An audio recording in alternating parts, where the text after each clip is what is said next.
Mic check. 1, 2, 3.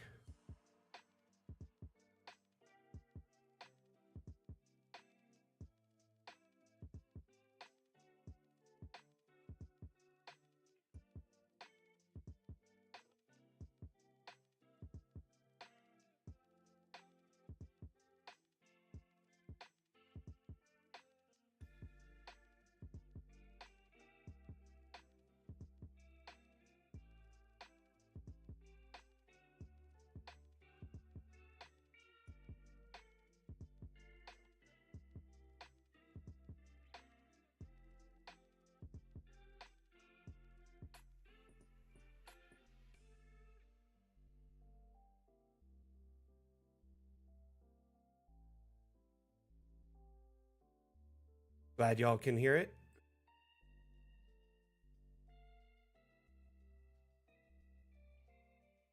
Hello. It's I, Mac the Great.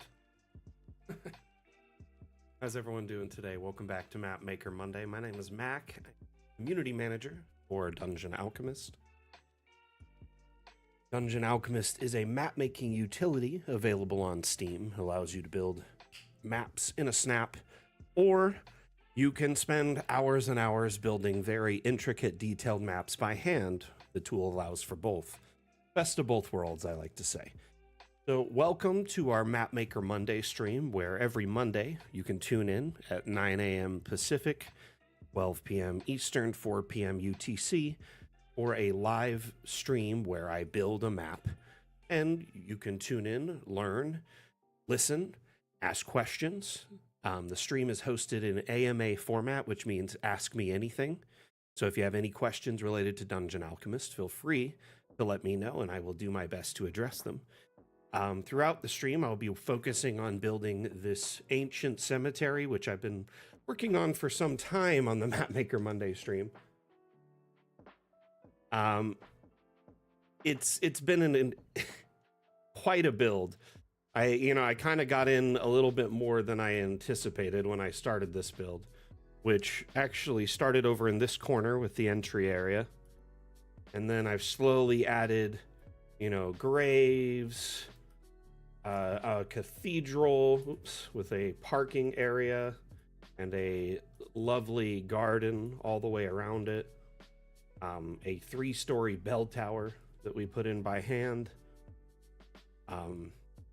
The grave sites of all their, clerics and paladins and clergy members over the hundreds of thousands of years. The road I built by hand using the terrain tool, but this center section was done using a room tool. Over here we have some kind of fancier, I like to think of this as more like royal graves because it's all fenced off. It's kind of up front, easy to get at, but also can be private. Over here we have what I like to call the caretaker's property, caretaker's cottage, his private, farm, garden, also work areas where there's overflow for like stone work and dirt from digging graves or helping, lay paths or set up grave markers.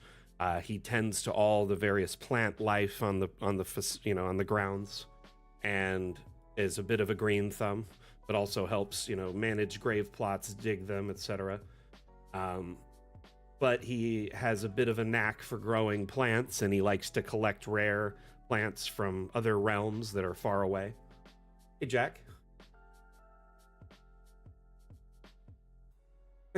You're right, my man? Hope all's well. But this area here was kind of the most recent area we developed out before. Oops. I moved on to what we have now called the sardine can, which is just going to be tons and tons of graves packed in. These are what I would consider pauper graves, just very, people of little means who maybe died with no money at all. Everyone in this community is afforded a grave site, but someone has to, dig it for them or take care of it. And depending on, the situation of their death or how if they had any friends or family willing to help dig their grave or maintain it or put a gravestone marker on it, then they may have something, a little bit bigger like this, like a traditional grave, or maybe just a columbarium marker. This is a Pokemon's. It's a Magikarp. Or, though, if it was a brain eater, I'd be starving it to death. Jim, you assume too much. This poor guy would be far smaller.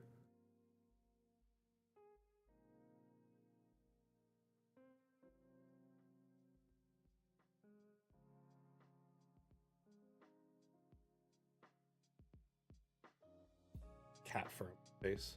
Keep seeing it floating around. There it is. Wait. Though I do have a face hugger somewhere in my house. Like, I definitely have one. Oh, you know what? I'm noticing the TikTok feed is not doing anything. Let me refresh it here. I see it is reloading. Hey, Cronclore.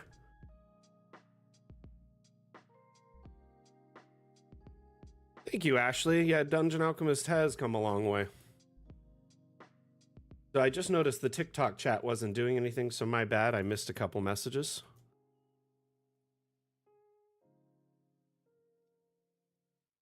Hey, Asmodeus, how you doing, buddy? And yeah, we're good across the board here.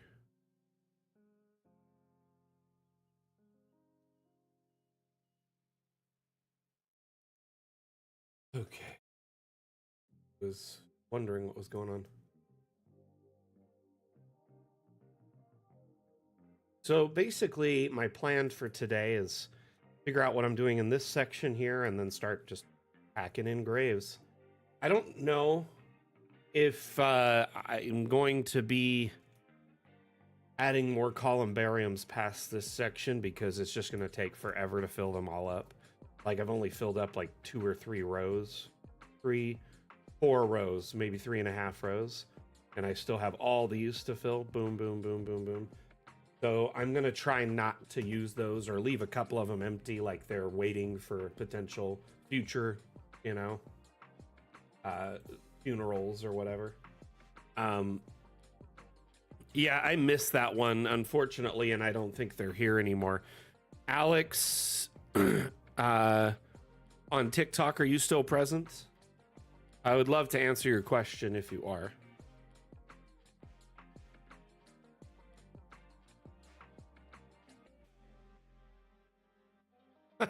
Cronkler. I appreciate your attempt, but I just don't know if it'll work because I can't just give out access willy-nilly, sadly, because there's just no way for me to do it. I don't have a way to do it. Let's add a bench or something here. These look large. I think what I could do, sink it in the ground a little bit.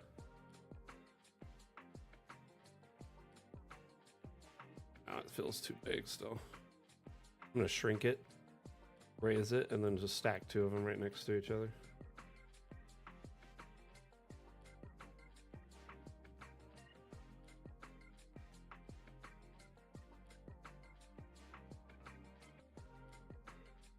Okay. I could even raise them up a bit.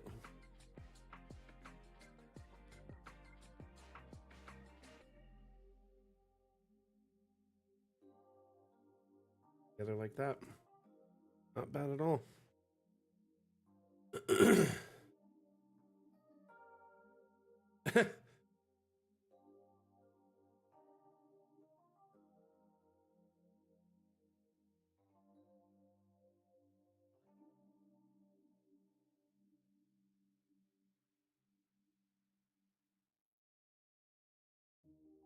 Opposite.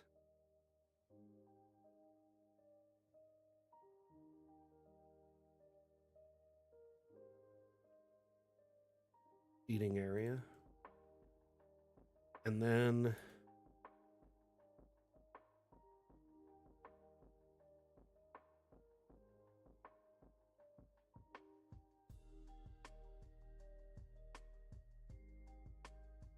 we can start adding graves down this way.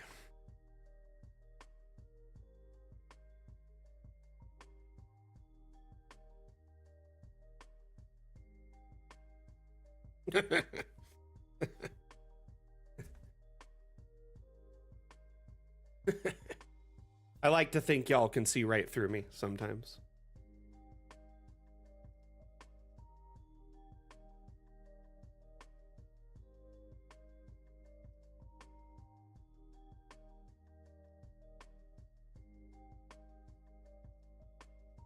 Open mind.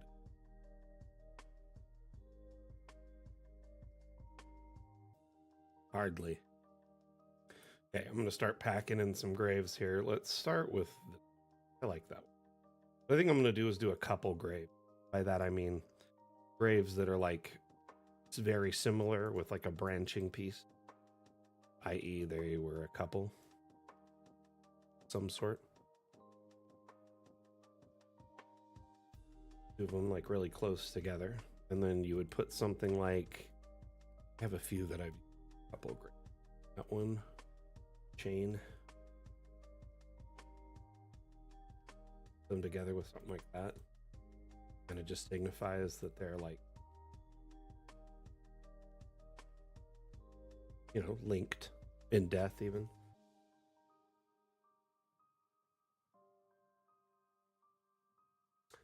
It is not pre-recorded, Jack. Shut your mouth.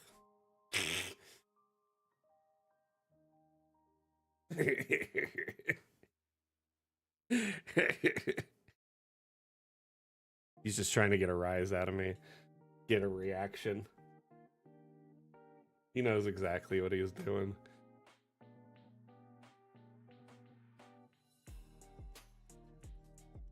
Jack, what you playing at these days?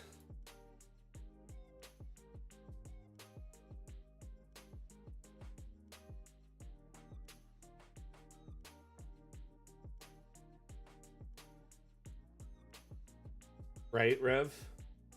The best kind of recording. Go pull something from this stack over here. There's quite a bit that are interesting. Pollard for one. Grave.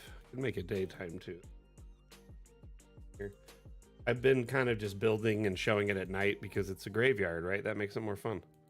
Anyway. Let's continue adding more graves. Dude, I've been playing Dune Awakening when I'm not, you know, doing this or D&D. And it's interesting to say the least. Got that kind of space arc vibe. But there's no biomes, it's just the desert. And worms.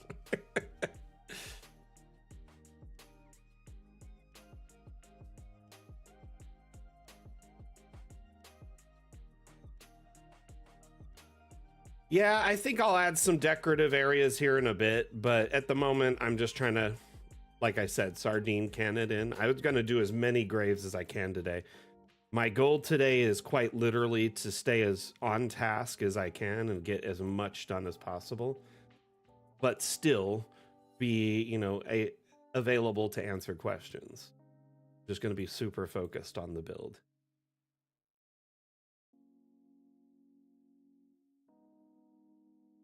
I want to try and add like 20 to 40 graves today, if not more.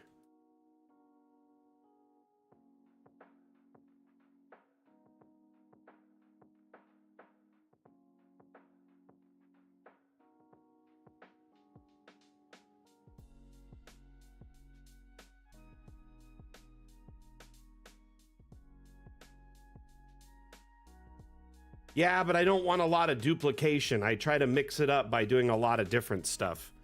And I make the formatting as I go So that's kind of the problem. Everything's done very specifically by hand. I tried to speed it up with like an assembly line, but the problem is it's like I can only get like 5 or 6 graves before I have to catch up. My brain doesn't like it. So the plan is to just do rows at a time as quick as I can.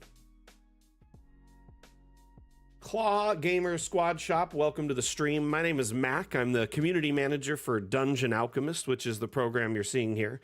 I wouldn't necessarily call it a game. I mean, it kind of is. It's very, you know, fun, and it's similar to, say, something like The Sims, but it's intended to build maps for games like Dungeons and Dragons or Pathfinder.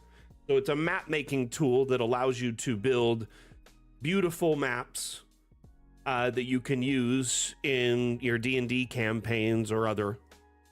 But also it's very fun and cathartic to just build maps like we are on stream today that may never see the light of day other than, you know, hanging out.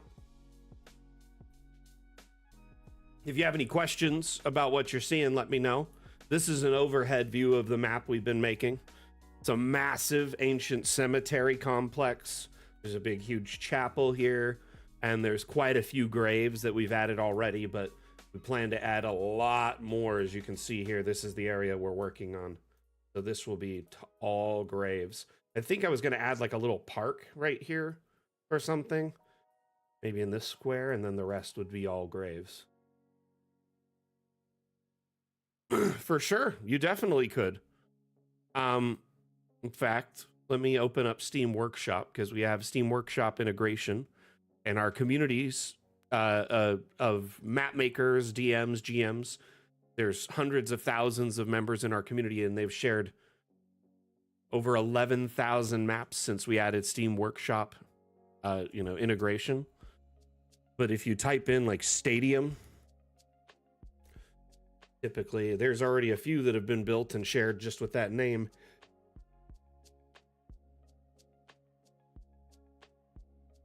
There's typically more that would be like a Coliseum, because they're like a fighting arena, which is, you know, more in tune with like D&D.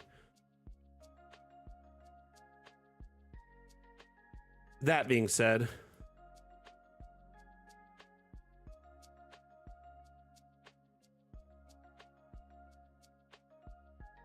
here's a few more. It depends on your region, really, the price, because it's variable based on region and Steam. But you know, $44.99 USD, and that's a one-time price for a lifetime license.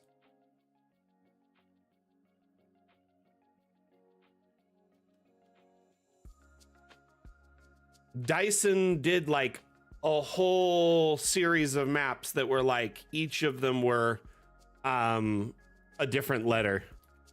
She just picked a new theme for each letter. Here's a bunch more that were just arenas. Should have searched this. But yeah, quite a few arenas and coliseums and the like. We're available on Steam, and we offer a free demo, by the way, so you can kind of try it out, see if it runs on your computer before you commit to any investment. I'm hoping we'll be on sale for the Steam summer sale, but I haven't heard anything yet, so I don't know for sure. I knew you were lurking, Dyson. Why? Trying to draw you out. I'm making your nose itch by saying your name. Hey, Primal, how you doing? Welcome back. Okay, let's get back to building. Build. Bill guy, the map guy. Map build guy. I don't know what I'm doing. Anyway, don't let me sing.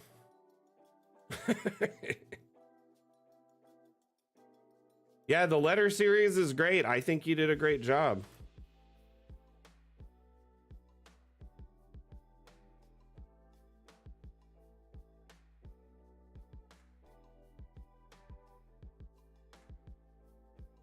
Some flowers in there.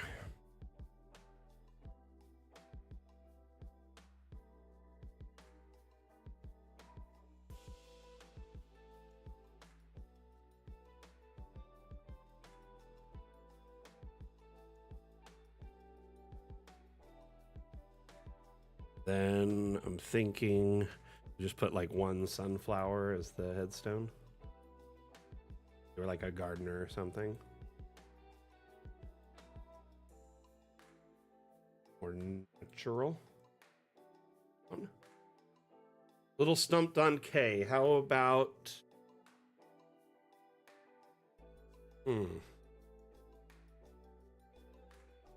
K doesn't have a lot of options, does it?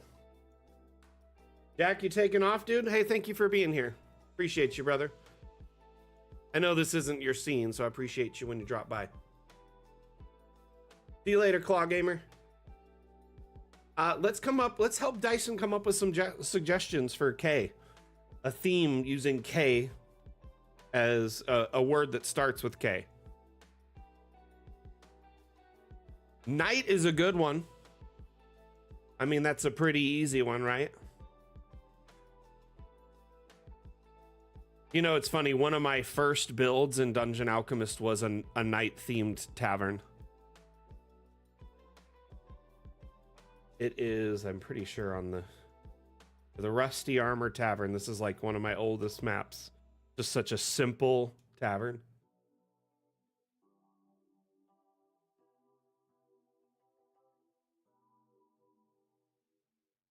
Oh man, Kite Shop would be interesting. Yeah, you could do kind of a Wizard of Oz theme build. You could do something with like a kingdom.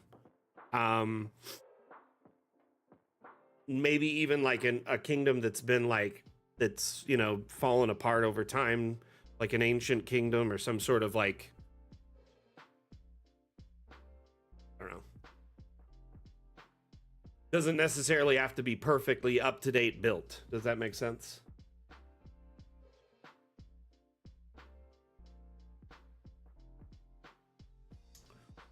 I mean, another like simple over the plate suggestion is something to do with kobolds.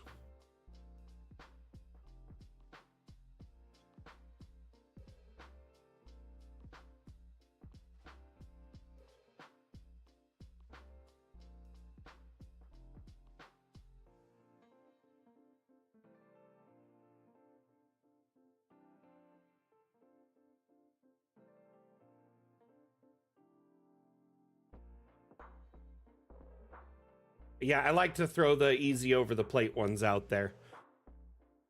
That's like a really like a simple. Kobold also has a broad like appeal. A lot of people love kobolds. Like it's hard not to love them. They're such little weirdos, you know? They're just like so easy to love. Kobold Canyon, like it. I like it.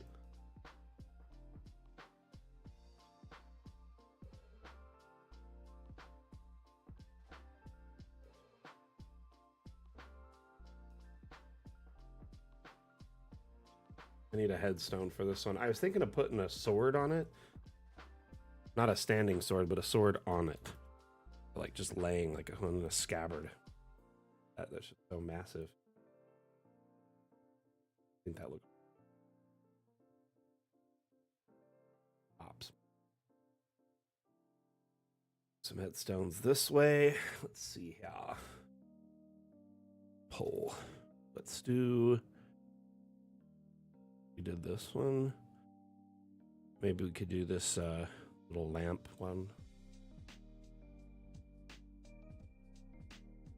Here, right there, center one. Down. Found in that headstone here.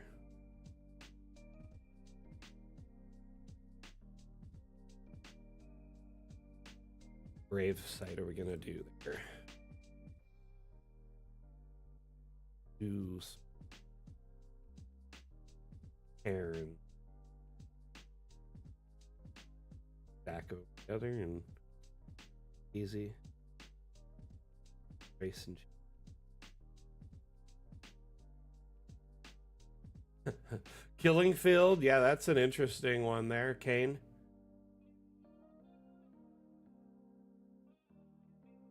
By the way, welcome to the chat. And thank you for the follow earlier. Is it Canetti or is it Kane T?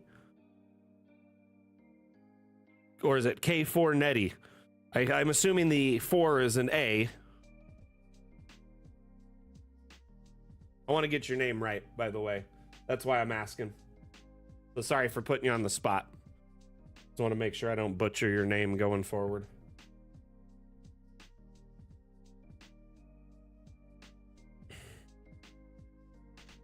Are you going for like kinetic?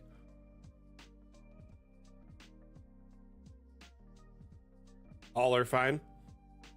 Okay. Pick one, please.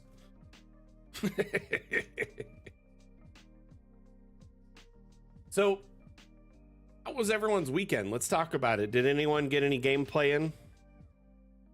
K4? Cool. I like it.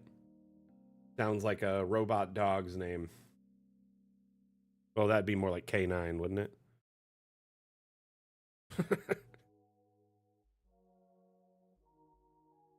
Fantastic. Welcome, welcome. You started a campaign as a player, Miss DM's 3 games a week. Impressive.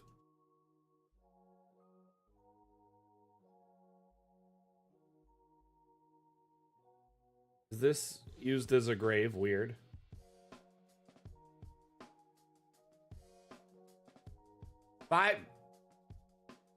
So I saw a meme the other day on Reddit, and it reminded me of you, Dyson. And it was like the duality of like players, and it's like it shows the guy who's getting tons of water, and then someone's like waiting for drips to fall off the pipe, and the other guy's got tons. And then it's like, I'm in 4 games a week. I don't have time for more. And the other person's like, man, I wish I was in 4 games a week. You're killing me, Dyson. That is crazy. How do you manage that? That would get so jumbled up in my brain, I'd forget it all. I honestly commend thee.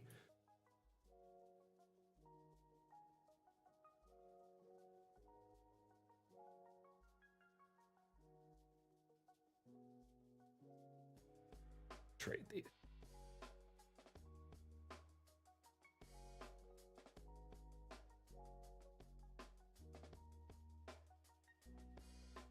Oh my goodness. So, okay, 2 TOA, 2 Curse of Strahd, and 1 Waterdeep. Oh my goodness.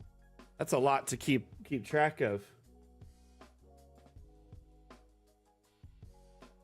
It's insane.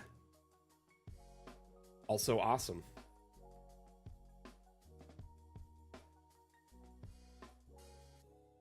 Don't overdo it, okay? Don't get burnt out.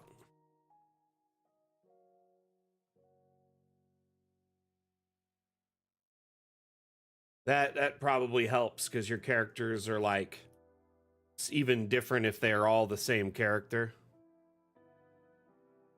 That's a good way to help it for sure.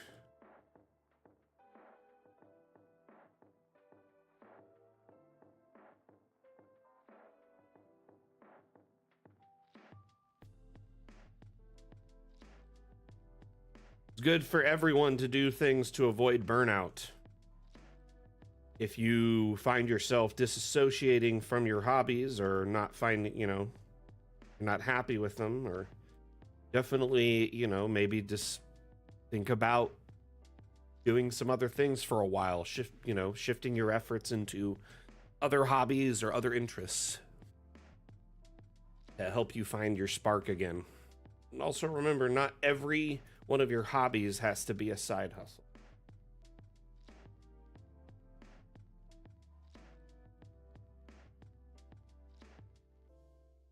Nothing against those that turn their hobbies into side hustles. I'm just saying sometimes it's good to keep like art and your hobby time to yourself. It doesn't have to be given to everyone else. You know what I mean? I think that's what keeps it so easy to be passionate. Or it's easier to be passionate about your hobbies when, they're not necessarily tied to the stress of like an income that you're trying to earn from it, or deadlines or whatever, Anyway, rant over.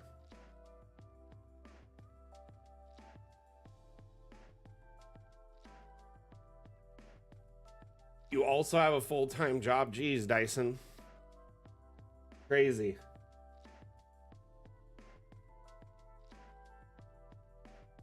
Ooh.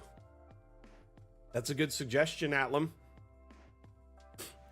So we've basically given you like a half dozen suggestions.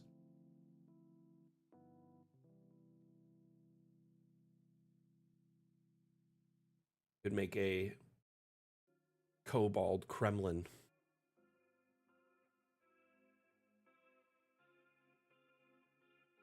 Knights of the Kobold table.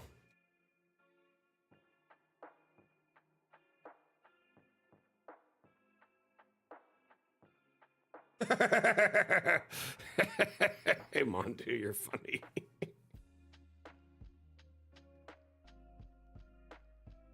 I got this. Thank you, Diamond. I appreciate it. I'm trying to figure out what to do next here.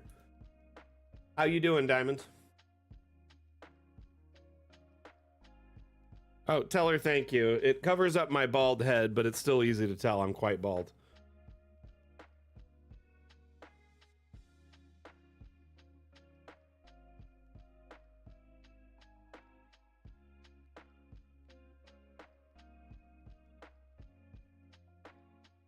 Whoa.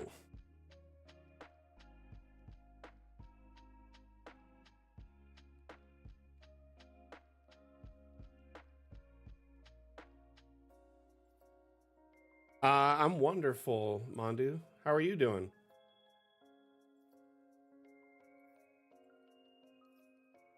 Magikarp.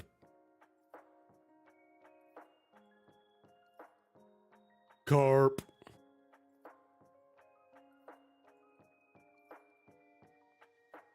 I know, that's the reason I wear it, because it's like y'all can't stop staring at it. If my head was there, y'all would be blind. Because the shining that comes off of my dome hits the camera with such a glare, it's like a sniper glint in a movie or a video game. Hey Joseph, how you doing? Hey Horror Spy. I have a campaign that in short has a lot of time era happening, very small amount of other stuff.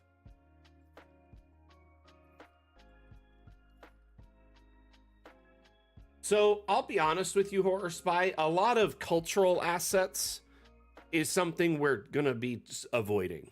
It's very difficult to add a cultural pack or mod or update without doing it like appropriately and without potentially offending people if we don't do it appropriately. So we have opted to avoid most cultural assets for that reason. Now, that being said, we have supplemented some options into Dungeon Alchemist to give you as community members the ability to import any assets you want. So we've added the asset importer, which is right here under the Steam Workshop tab, which you can import 3D models. Here, I'm going to save this map twice just to be safe. And then we'll open the asset importer. It essentially allows you to import 3D assets of all types, right? And supplement your collection with anything you want. So if you have the ability to sculpt 3D assets, or even how to source them online, maybe you support some Patreons and some Kickstarters that give you asset packs, whatever, those can potentially be imported through this tool. That's one way. Now, maybe you don't have the time to do that, right?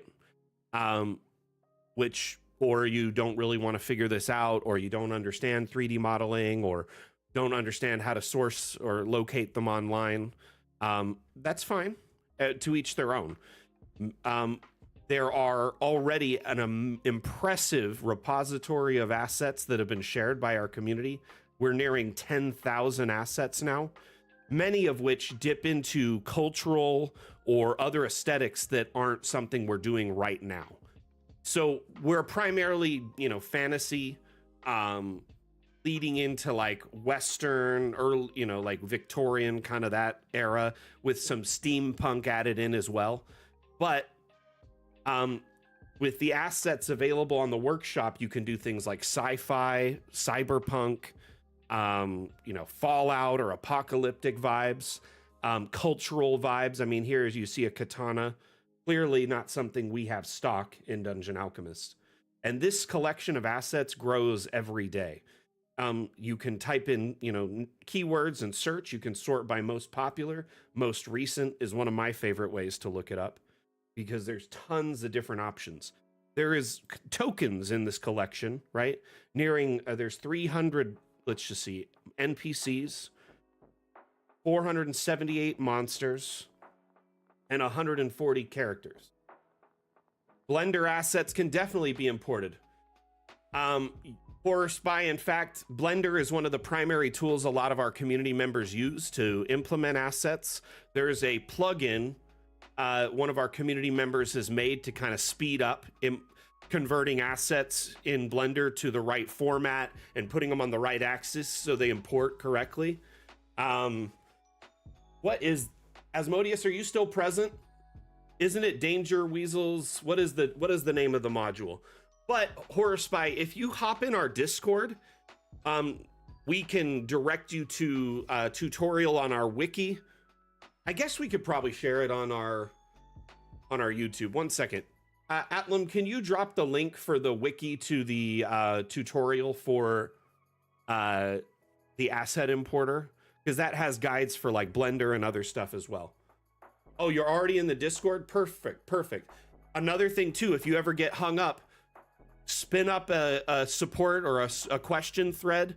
Myself, the mods, or anyone who has a decent amount of experience creating assets and importing them will usually dive in and provide you support. Asmodeus, Sack, Danger Weasel, there's quite a few who are very prolific creators and have shared hundreds of thousands of assets on the workshop.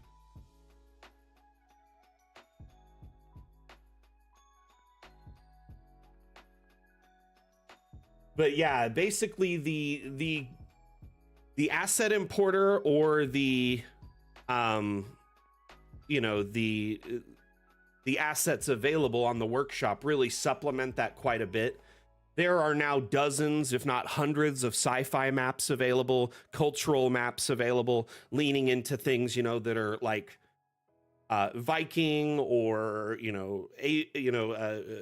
Japan or any of these different regional assets that would be something not necessarily a fantasy theme, but more like a historic theme. Now, that being said, in the future, once we leave early access, we do have plans to offer optional expansion packs that would essentially increase your asset collection and give you like new room types, new walls, doors, windows, floors, and that would be in an entirely new aesthetic, something like sci-fi or cyberpunk. We don't mind building out asset packs for themes that are fantasy, so to speak, or neutral, that don't necessarily have any cultural impact, because it's very, very easy for us to do that without worrying about offending people. The expansions would be optional when we release them, and they would be after we leave early access. That means after we've delivered on all our promises from our Kickstarter, i.e. all the stretch goals from our Kickstarter, which at this point there's 5 remaining. Once we release the Fun with Objects update in its entirety, I think there's only 4 left. So it would be Tricks and Traps, in no particular order. Tricks and Traps, Water World, High Seas, and Instant Dungeons are pretty much all that's left after this next update. Speaking of which, the Fun with Objects update looks like it'll be launching probably in the 2nd or 3rd week of July.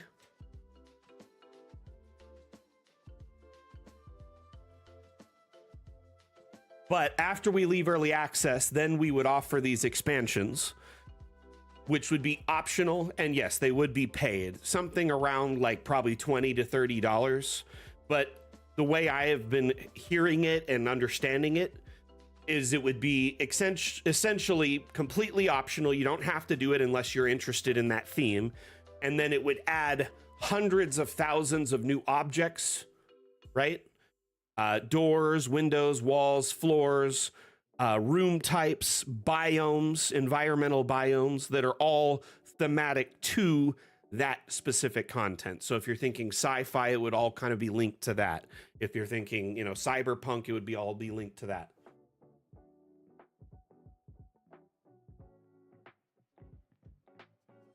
Horror Spy, you can do that already, my man. I'm gonna blow your mind right now. You don't have to edit the files to do that at all.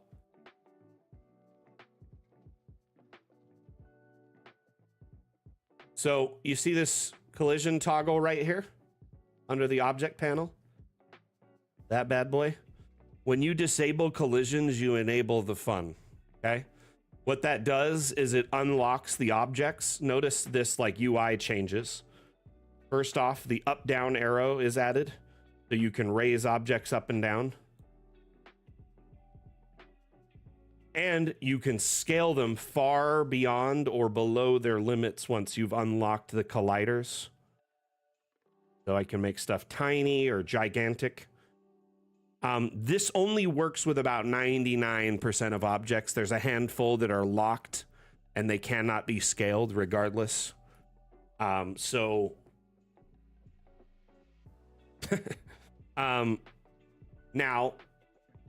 when you disable collisions, you can also merge objects together and make new and unique kind of compositions of objects. So it essentially allows you to do so much. And this has been something as a core product of Dungeon Alchemist for like going on 2 years now, at least, if not longer. It is kind of, easy to overlook if you don't really dig into like these little add-on features or tabs.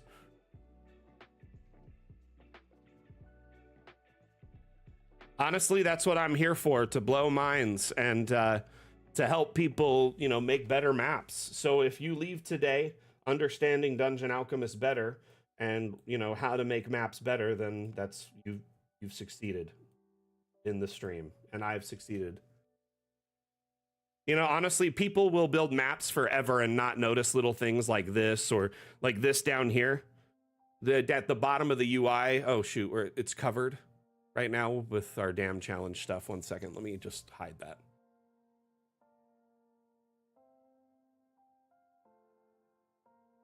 So down at the bottom of the object UI, it says shift, place multiple objects, control, toggle, snap to grid. Like a lot of people don't know that. And what that means is if you're placing a new object, right? If you hold shift, it automatically duplicates the object. If you hold control, it'll automatically snap the object into the nearest snap point that makes sense for it. So there's a lot of little like hotkey tools built into Dungeon Alchemist. You can see some like access under like the view tab, the edit tab. It'll show little hotkeys. You know what? I'm gonna probably blow some more minds right now too. Did y'all know you can change, like turn off a bunch of lights all at once, or turn them all on at once, or change their color or their brightness en masse? Right? The more you know. Man,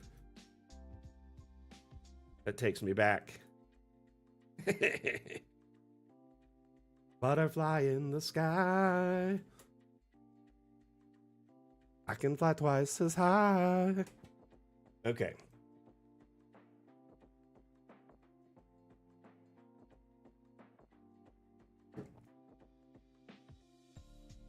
What was I going to look up over here? God, I was talking about.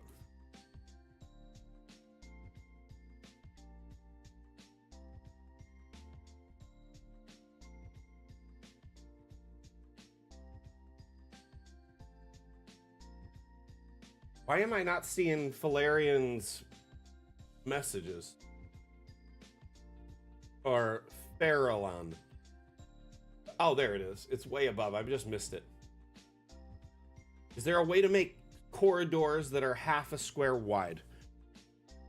So yes, there are, as long as you're not 100% reliant on, say, something like the room tool.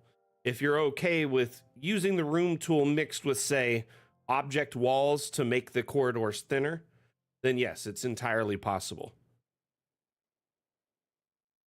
Like right here, if you look at this, I'm actually making pathways that are, you know, in like a third of a square because I'm laying them out by hand and I'm resizing the object by hand.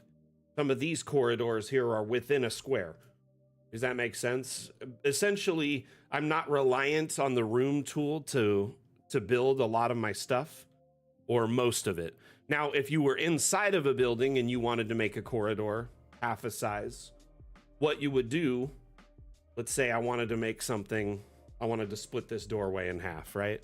You could grab an object wall under the object menu. If you go to here, objects, structural, then there's hundreds of thousands of objects that act as structural, you know, fill in. They work great in your builds, but there's an entire section called freestanding walls. There's a wall for every wall in this menu. So, but these ones are different because they're an object. They can be placed anywhere. So you just find the one that matches your style. And in this case, I'm just going to go kind of find that center, which I just snapped it with control. And now I kind of split that down the center there. If I wanted to, I could grab this and make them even smaller. Split them into like whatever. So this is just kind of a demonstration of what's possible. If you have a building and you have a hallway and you want it to be smaller, use something like these and block off a portion of it. Or even these stone platforms work great because you can essentially block off a portion of a hallway with it. Kind of fill it in, so to speak.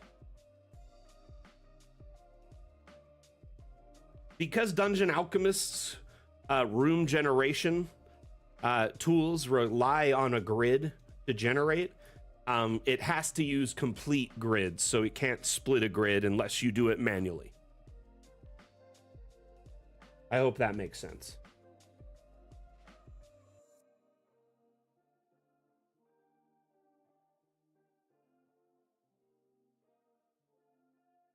Secret passages kind of actually do exist in Dungeon Alchemist. Let me show you something. If you go into doors, I believe, we have several secret door types. There's one that's like a bookshelf, right? You can put this like in a stack of bookshelves and this one opens up. There's some that are perfectly matched to walls. So I'm not using a matching wall here, unfortunately, but assuming this was that same wall, this opens up and it acts like a secret door, and it matches in almost perfectly to the wall if there is that wall type. We have several that there's some catacomb ones and several stone ones, but these do exist in this wall menu, so you can match them perfectly. Just this particular stonework, I don't have one for it. Now, that being said, I did add a secret passage in this building. You ready for more mind-blowing awesomeness?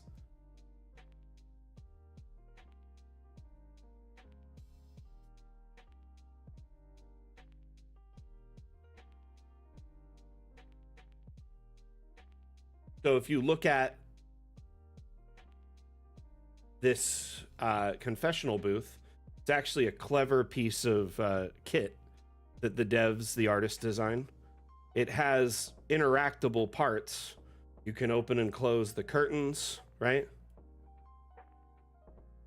And the confessional booths rotate around. So it's actually, I have a secret passage back here that they feed into. And that leads to an underground area underneath all of the, you know, the burial grounds, so to speak.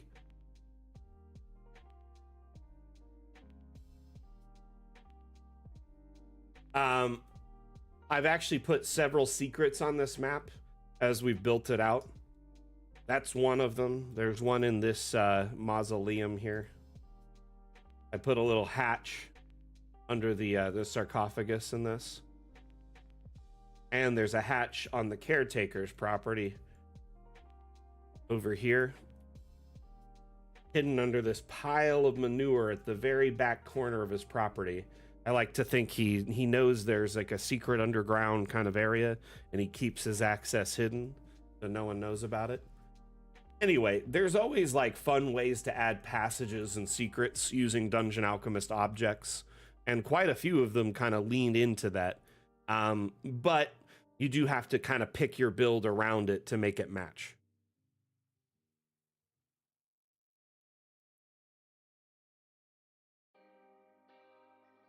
I use a view. How do you get a hatch underneath another item?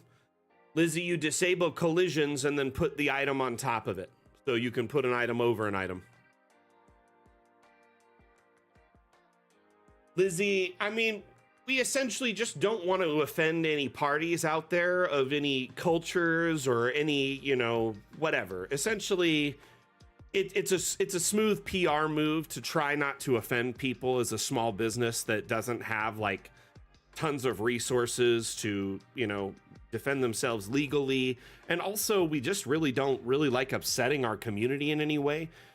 And the trade-off of, you know, not necessarily having every theme of asset available versus potentially upsetting, you know, groups out there, it's something we try to avoid. And in the past, we've actually put out assets that people found offensive, and we had to pivot and make changes. So this isn't based on nothing. It's based on past experiences.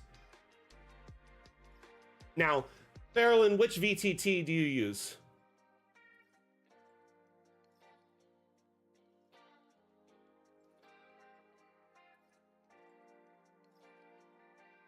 Yeah, when you disable collisions, you can essentially put objects on top of each other or closer together. So I just put this object on top of the hatch.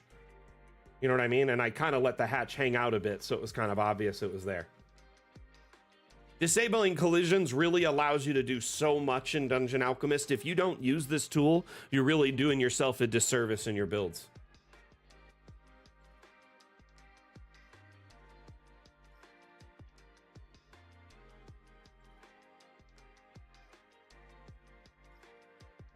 So within DA, our squares, when you're building, this is just hear me out here. We use when generating objects or placements, most objects generate within a meter square kind of sizing. And that means a lot of objects seem a lot bigger than they should be. At first, you'll be like, why is this? But when you export an image of something very tiny, it tends to be hard to tell what it is, some objects. So that was an artistic choice on our part. Now, these squares, though, when you export for virtual tabletop purpose, they're all 5-foot squares, okay? But when you export with Dungeon Alchemist, if you're playing on a VTT, you should not be exporting with the grid present. You should only export without it. Point being is the grid tools available in virtual tabletops are far superior to ours. The grid tool in DA is more of a reference point to understand size references and distances in your build. It's primarily used in our community for those who export maps for print or for TV tabletops. If you play on like a TV tabletop or a projector tabletop at, you know, in person, the grid tool is great. But if you are playing online with a virtual tabletop, their grid tools are far superior to ours. Just export your map as normal, set your grid to 5 feet if that's your gameplay interval, and it'll automatically lock in and match.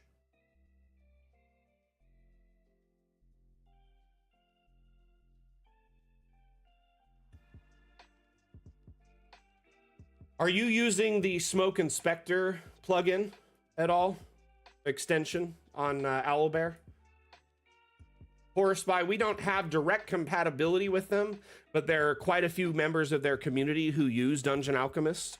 And the Smoke Inspector module, extension, whatever, allows you to export Dungeon Alchemist maps as Foundry maps under the Foundry listing, and it'll fit and plug in and match and lock into place every time. So if you have that module, you can do the Foundry exports, and you don't need to export with the grid on it. In fact, I find it's incredibly frustrating to export with the grid and try to line things up manually when there is almost always, in most virtual tabletops, a tool to lock it in almost immediately. A cheat sheet for all the different VTTs. You know, I tried to build a compatibility sheet, but the problem is those guys, they're constantly updating and changing things. And so it's a pain for me to keep up with it. I want to add like a page on our wiki that has essentially a breakdown of each VTT we're compatible with and what we offer with them. But I was going to wait until after this update to do that because there's going to be a lot of changes in Dungeon Alchemist. You just export it as an image. See, that's probably why you're having trouble lining up at the moment. Owlbear is a great tool, and I communicate with their community manager here and there. But yeah, use one of they have extensions, I believe, or like an extension market or a plugin market. Look for Smoke and Spectre. Try that out.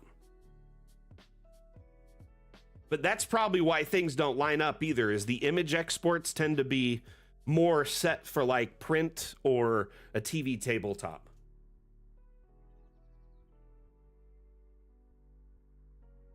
You know, my DM, he actually does like scaled maps on Roll20. It's interesting because he'll scale maps up or down. Like if we're in a giant city, everything's scaled. So it's like the map is like double wide because the grid is, you know, tighter, I guess, or whatever. It just feels so like especially as a halfling without as much movement distance, like I don't get around as fast.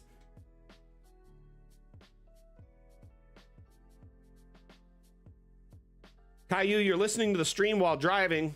Well, as long as you're not watching while driving, that's acceptable. If you're podcasting it, that's cool. Can we get a shout out for Caillou driving safely, hopefully? Or if you're a passenger, I'll allow it. I'll allow it. Hey, Alina, how you doing? I recognize you. Aren't you one of the mods over there?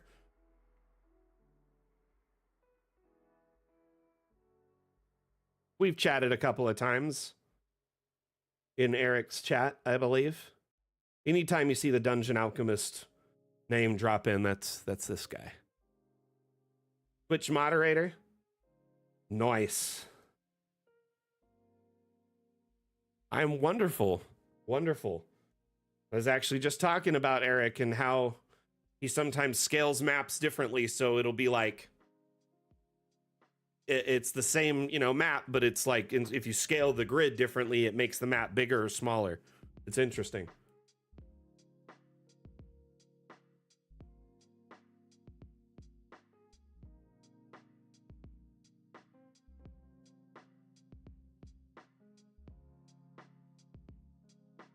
Okay.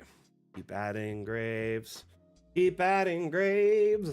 I need to line this up somehow. Thinking of adding just like one row this way and then maybe like a path or a bench or something, like to kind of give it space so people don't like walk over their graves.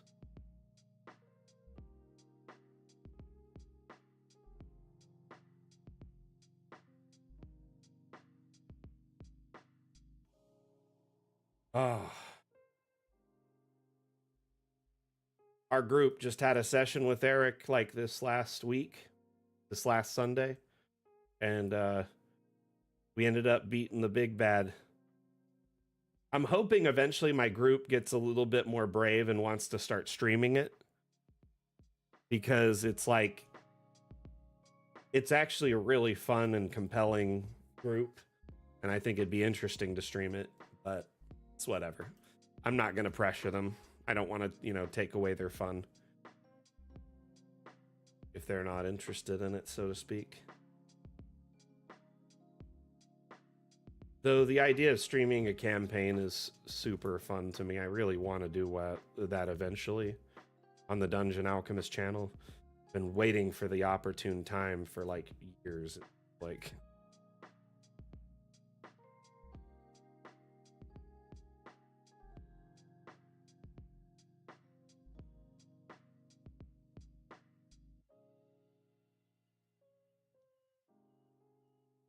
you would think so, right, Horror Spy?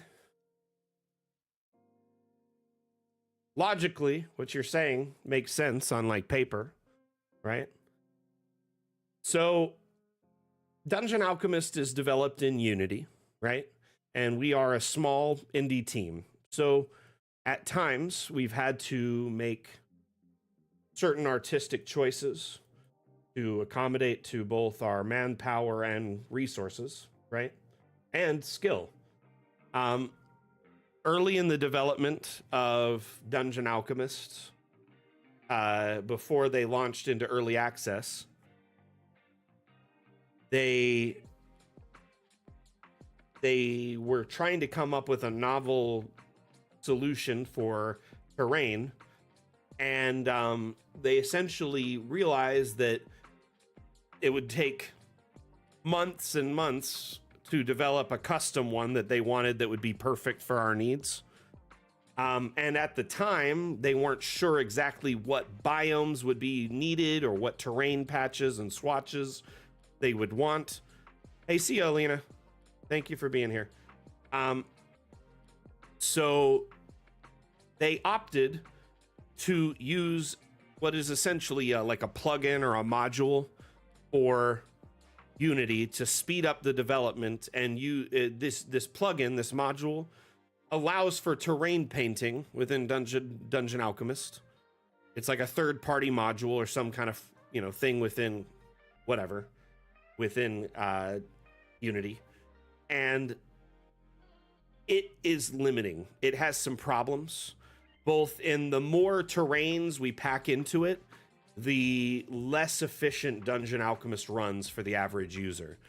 So rather than pack every terrain paint in and cause about 2/3 of our community's experience in Dungeon Alchemist to be very poor and run very poorly, not run very smooth, just have lots of just slow down problems, right? Crashes, etc. We opted to limit each terrain, types to certain biomes for now. This is a temporary choice, and with time, this will be changed. One of our lead devs has said at some point they plan to essentially kind of gut this and remake it from scratch.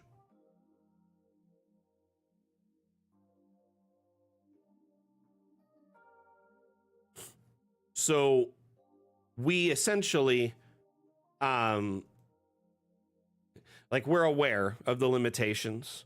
Like even my insanely powerful computer with 128 gigabytes of RAM, sometimes when I'm painting terrain, it gets really sluggish and slow. Like right now, it's skipping. And it's because we're reliant on this one dependency of this one module for terrain paint. And I like to think of it as kind of just this artifact of early access that eventually will be gutted and changed and updated and made much better. I think at that point, it'll probably be, every terrain paint in every biome, but also maybe even the option to import your own. Who knows? But that being said, I can't speak to when that'll happen. I just know that they plan to do it at some point. Right now, though, I understand it's frustrating because it's not very well optimized. You would think, even at this point, I've begged them to put sand in every biome or snow in every biome. So you could just paint a little bit of snow patches here and there, a little bit of sand here and there. Now, that being said, our next update will add a tool that will help combat this quite a bit. It's the decal tool. And the decal tool essentially allows you to paint images, PNGs, on top of objects, walls, floors, terrain, etc. So you can add a lot of detail to your maps in just a handful of clicks that makes it kind of break up the patterns and the monotony in the background. Now, I don't know if when you were watching this video, it's kind of hard to tell. If you blink, you'll miss it. I'll try and pause it.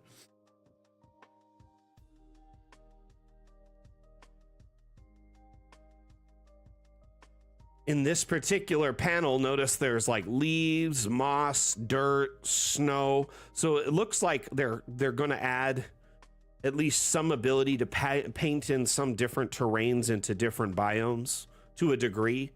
but it's mostly through an image dependency, like an overlay, an extra layer above everything, so to speak. But it is a very impressive development all on its own. And they've actually added the ability to import custom images, so you could do like custom terrains or whatever, swatches through this.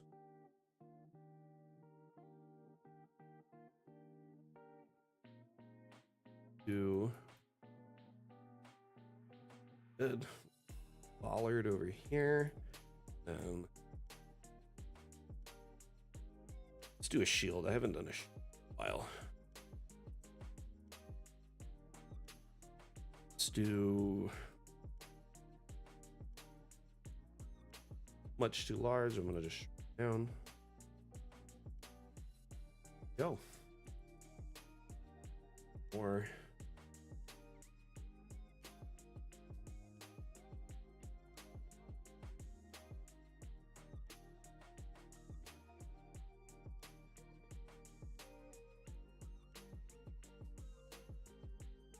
Headstones here, and maybe like just fencing.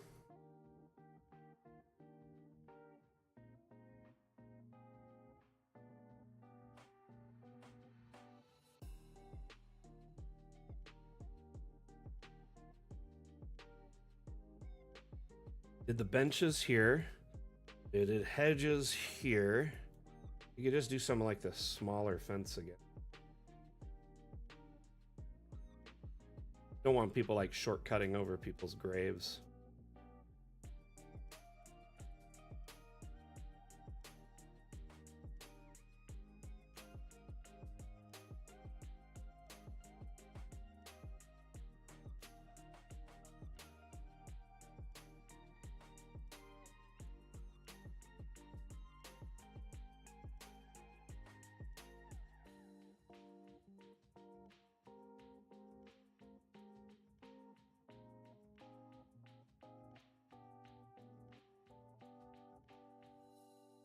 I'm sorry. Say, can you try and?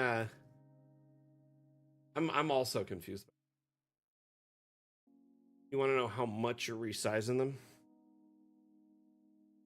So, unfortunately, it doesn't really show a scaling percentage when you're scaling up an object. It's called kind of freehand.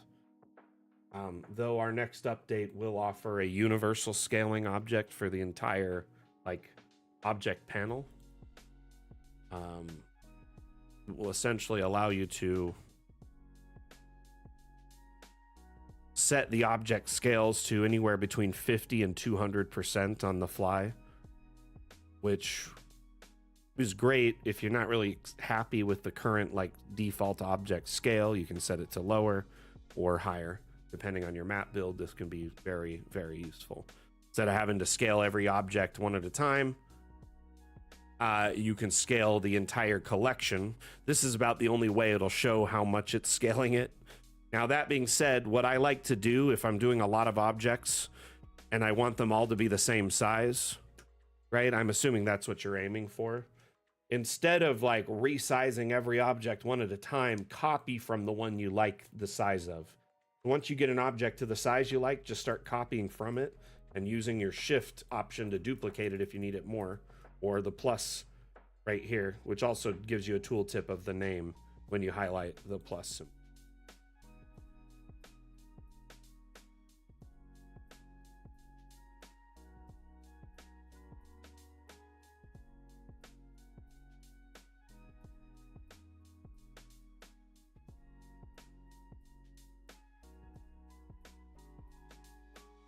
Well, I'm glad that we, at least I'm hoping, figured it out.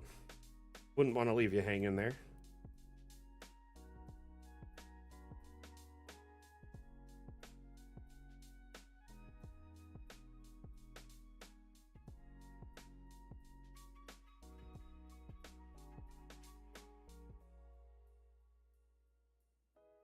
Hey, BB, how you doing?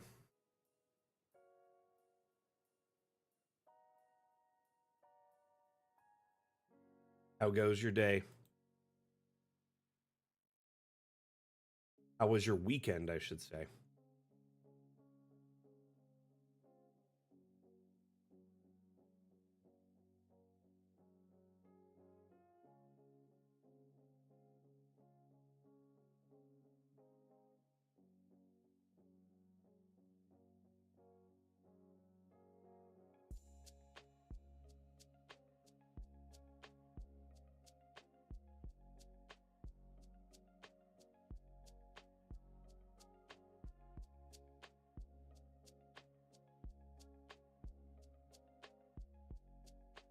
Hey, Jackal, how you doing?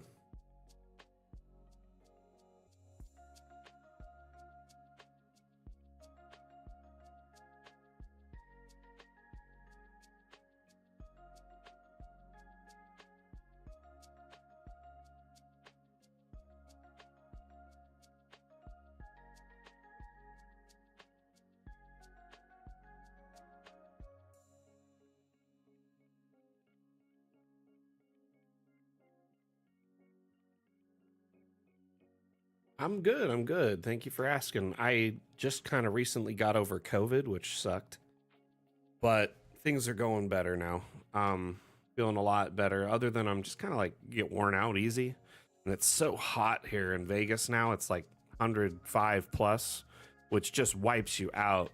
You know, if you're still kind of post COVID recovery, I've noticed. So, anyway, other than that, I'm great. Oh, thank you. I love this hat. It's always a good conversation piece. I feel like y'all can't stop staring at it, and it's much better than being blinded by my scalp, right? There is not a worm in my brain at all, nor is there a slug resting on my skull. You're not seeing anything. Don't believe your eyes. Let me see. I've got a teaser here that I want to show you all. You missed the green in my headset that makes my head see-through. So I was told that some new cool features were added recently, but I haven't seen them in action because only just like this morning did my build get fixed. So let me show you this image. Blink twice.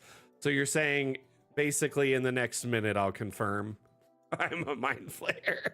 I just have to not blink forever.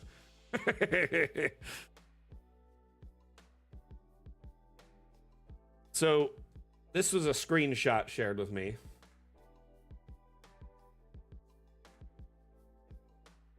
By our lead developer.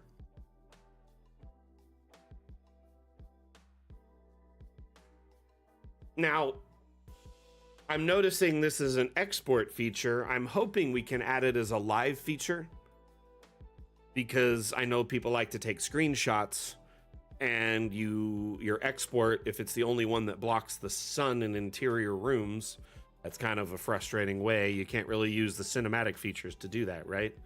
So I'm going to talk to them about this and verify.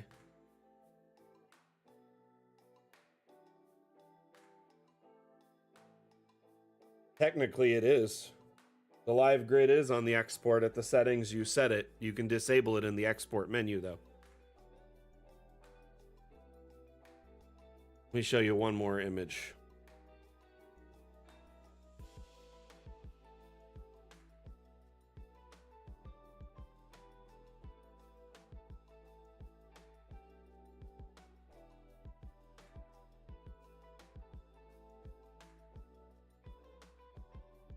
So render the grid over everything. Currently the grid, it renders, you know, under some objects, but on top of the floor.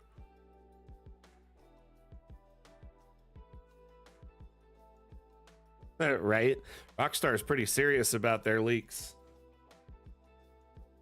They seem to still have them for some reason.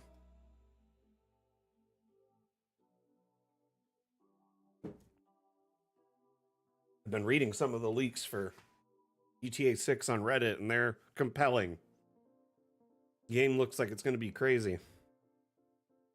Anyway.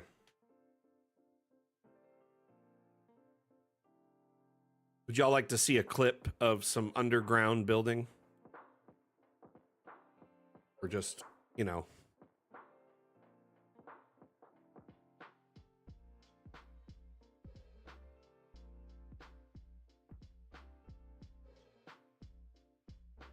I'm hoping after stream today, I'll be able to record some clips of some upcoming new features and share them within the coming weeks. My build has been very inconsistent, but they're going into what they call testing weeks, which is essentially a big flurry of testing, getting in all the features, trying to find bugs, and then they're going to work out those bugs and then do another testing before we launch.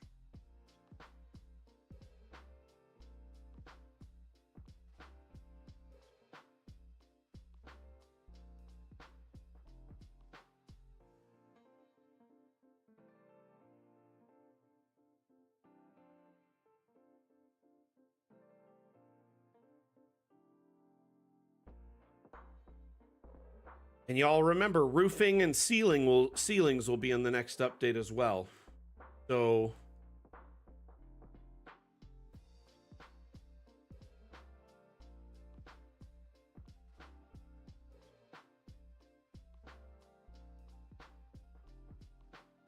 right?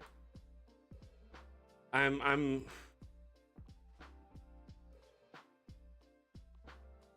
can only do so much.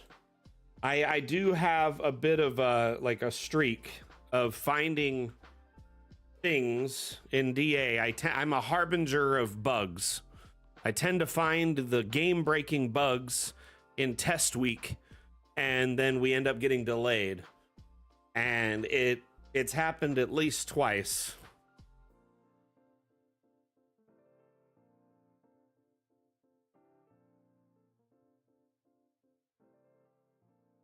Exactly.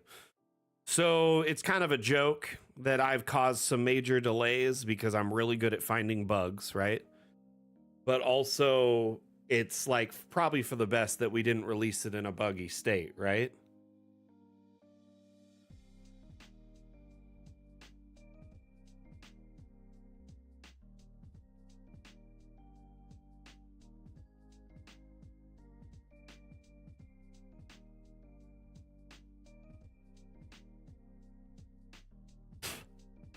Some of the new roofing stuff is so silly.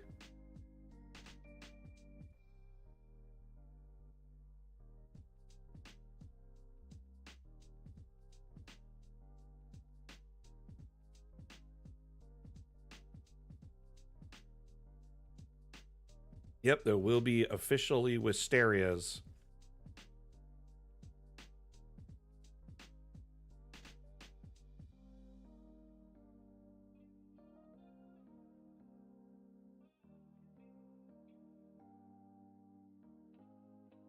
Okay, let's get back to Graven.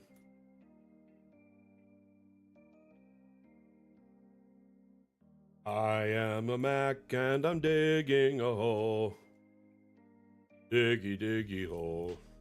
Diggy, diggy hole.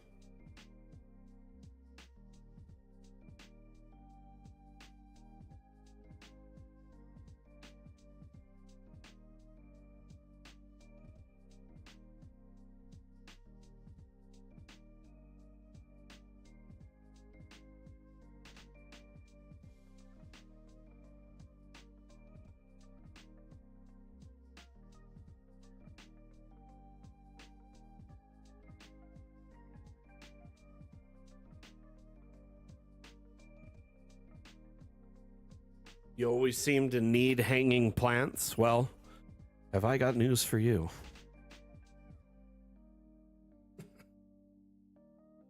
Now, the wisteria option will be great, I'm sure, for many. Graves just keep going forever.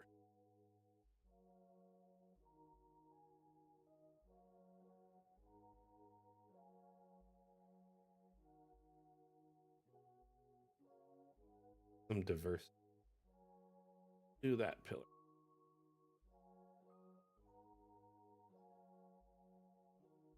Essentially want them to all kind of feel different.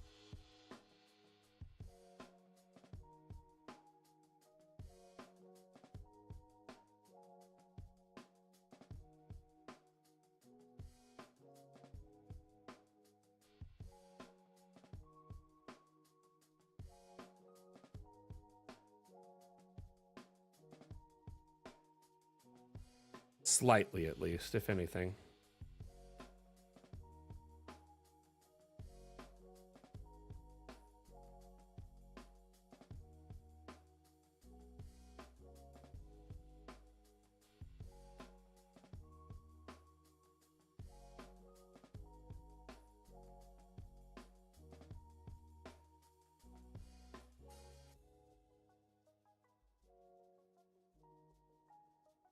Okay.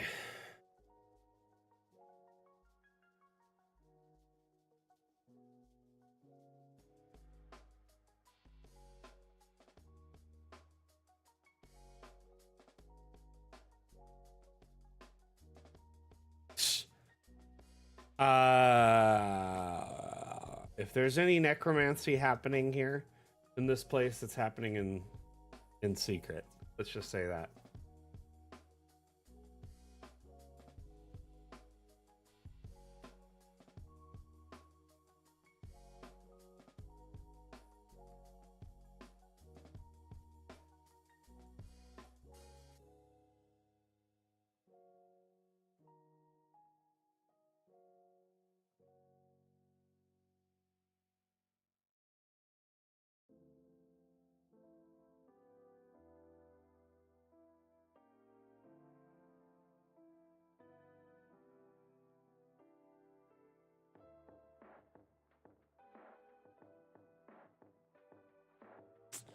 Hmm.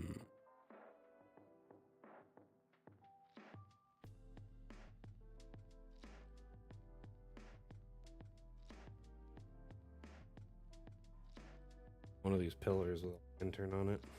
Like a bullseye lantern. I need something simple. Looks good. Round, kind of line it up and sink it.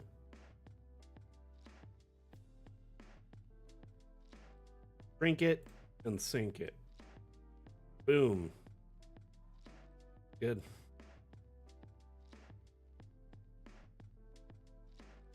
Yeah, it would really help me speed this up because, to be honest with you, I'm like running out of creativity here and they're starting to look really similar. But my headcanon for this is these graves are the people who really couldn't afford a fancy funeral or a plot even. So they're given a plot as like, because everyone, their society is really has a reverence for the dead and everyone is afforded a plot. But someone has to dig it. You either have to dig it yourself before you die, or someone has to, in your family or friends or coworkers, has to dig it for you and bury you, or you have to pay someone to dig it.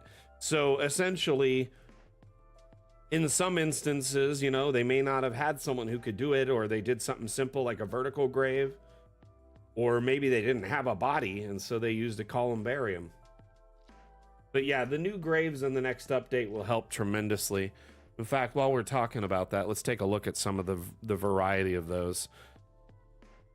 I told Wim I was really suffering on this build with graves, and he said, well, let me see what I can come up with for fun with objects. I was like, because a lot of our graves are very denominational, especially towards like Christian leaning. There's a lot of crosses. And I, you know, like that's fine, but in D&D or Pathfinder, I don't think Christianity is even a thing. So it really is kind of like, it's weird that there's really not a lot of non-denominational graves, right? Or whatever, it could be any denomination you want or some kind of deity tied to it, right? So in the next update, there's going to be like something like over 600 some odd combinations of graves available and headstones, because you can shift and change out the headstones and the graves and the like stuff on them, the decor.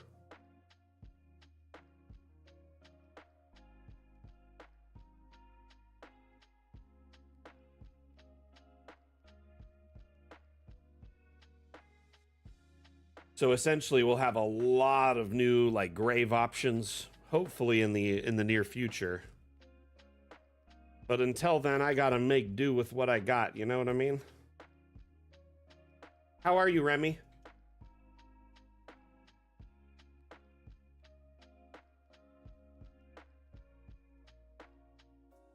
What you been up to?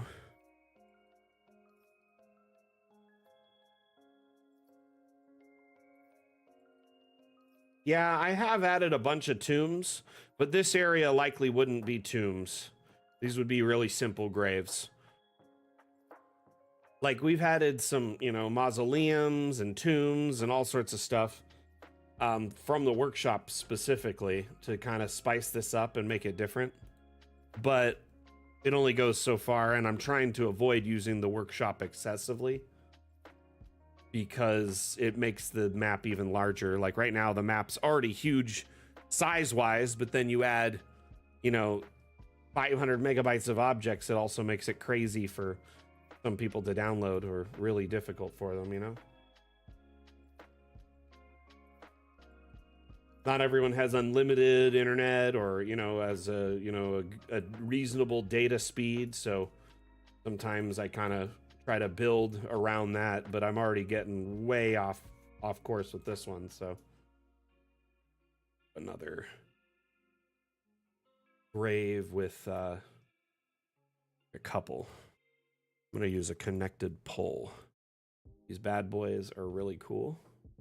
Gotta use them kind of sparingly. So when you have two of them in proximity, a rope connects between them.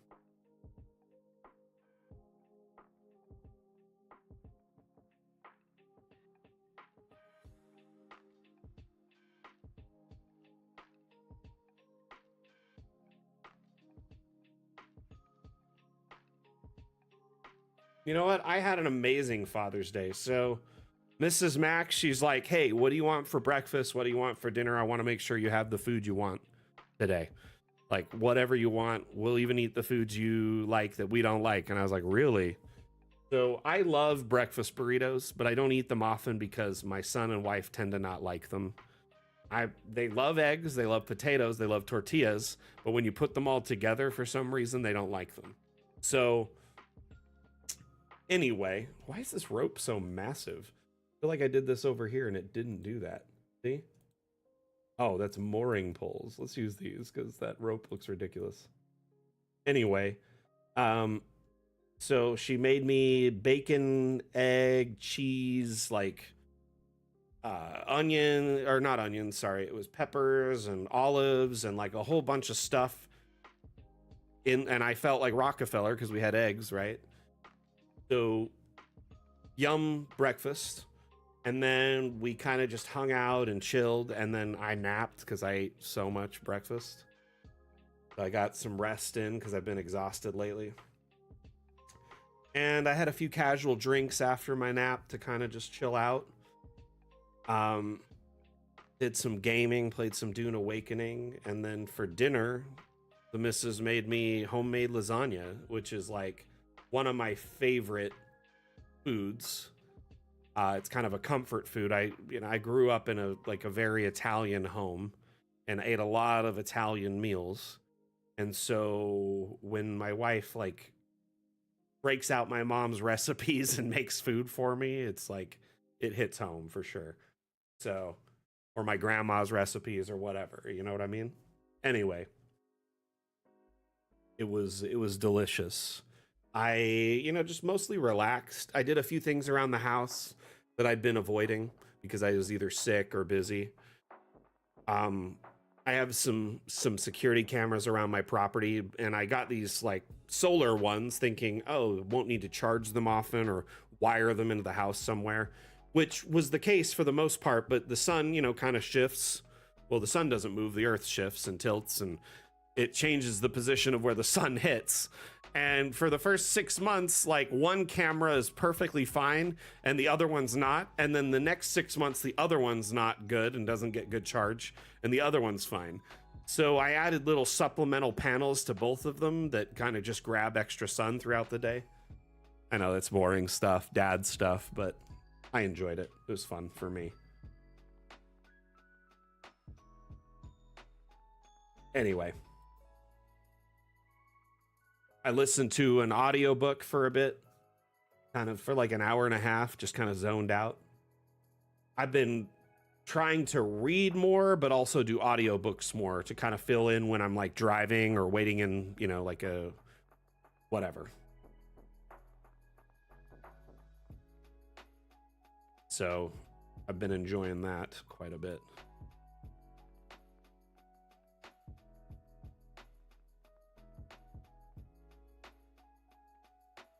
Might have moved these two close in, so let's move this. Remy, that drag show sounds interesting. Good luck and stay safe.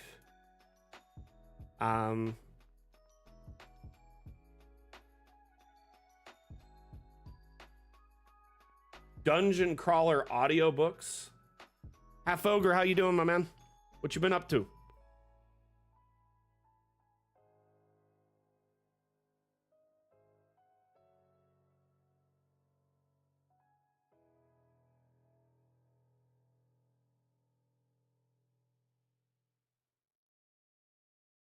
Dungeon crawler Carl, huh? I've heard good things about him. Never really checked it out. Work. Ogre, you know what? I'm glad you're busy at least. There's plenty out there who are not working at the moment or lost their jobs recently. So, like me, I'm blessed. I love that I'm busy and working, and also that my employers are foreign and in another country because, man, oh man. Anyway, I'm happy for you that you are busy working. You know what I mean? Like I said, it could be worse.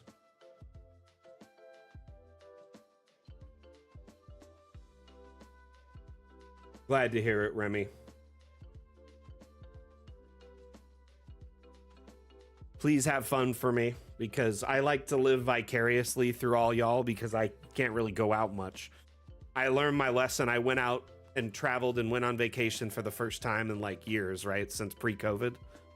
Went to visit my grandfather, and I saw 3 people while I was there. My grandpa, my grandma, and my grandpa's girlfriend.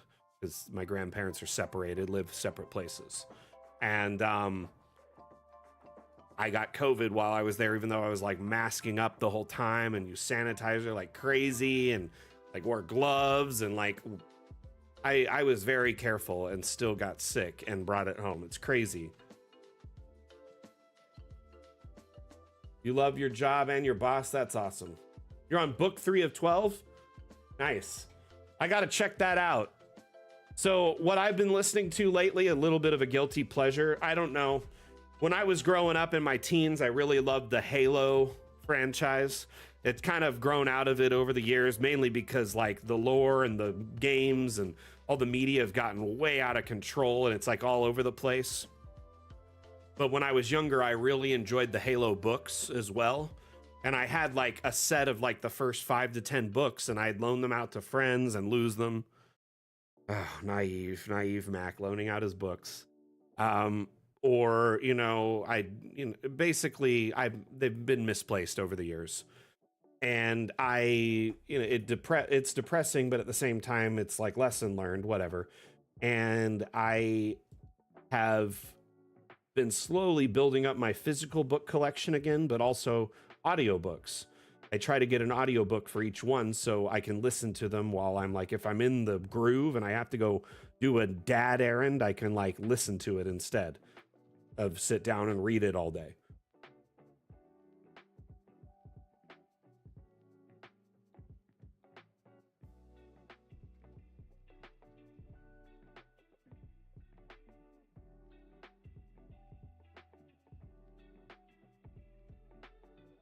That could be a good thing.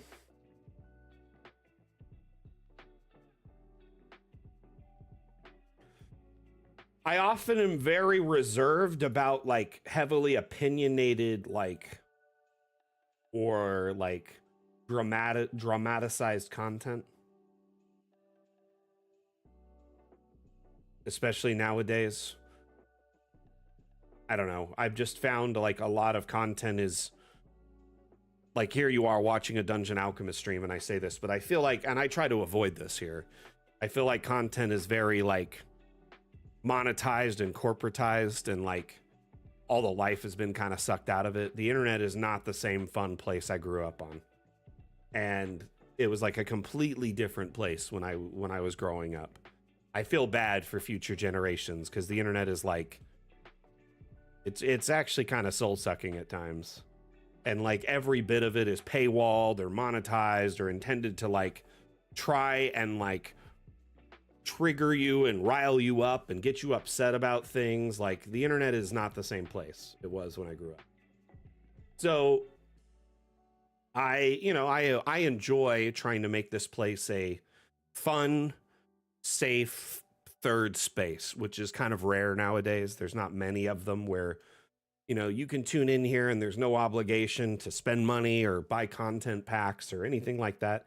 It's just, let's hang out, let's talk about your campaigns, let's talk about your map making, you know, and let's really just try to give people a place to hang out and have fun, regardless of where they live or their history, their background, or whatever.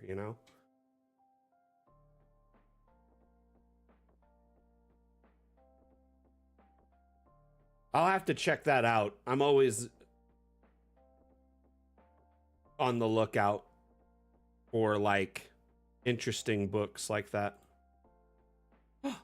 What did you say, Chim? Do I have to ban you? No, I'm just kidding.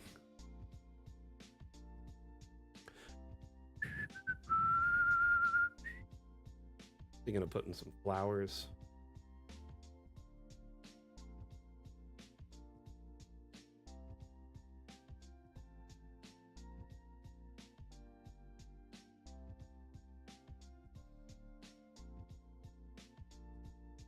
I appreciate the kind words, BB. Honestly, I do my best to make this place an inclusive and like hate-free zone, both here and our Discord. It's a lot of work to keep out like the bots and the haters and the just people who really just have a hard time accepting people as they are and all walks of life.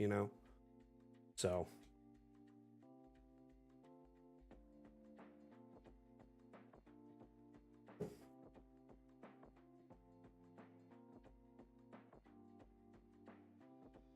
I like to think of myself as like the Funkel for our community. Y'all familiar with that phrase?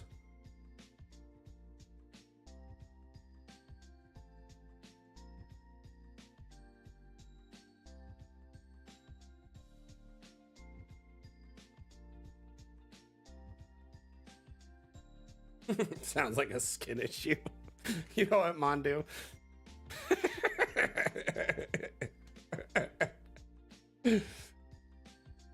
I try to be like the fun uncle, to the community. Give y'all a place to hang out, have fun, unwind, especially nowadays. Like, ugh. Where everywhere you go is just designed to like enrage you or exhaust you or take all your money. So I try to not make this space be like that, The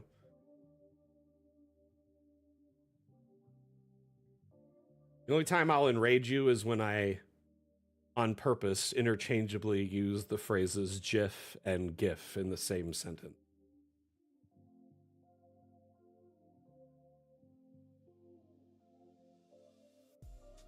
I strive to be like Uncle Fester. Obviously, after he got his memory back or before he lost his memory, because in between he was being molded a little bit. Let's just say that. But yeah, that's thank you. That's actually a good compliment, Fester. I mean, also played by like a really good actor.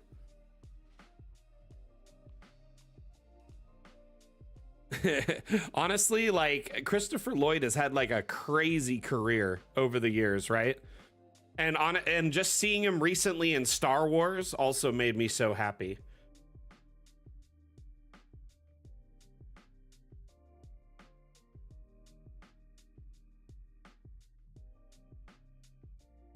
Christopher Lloyd.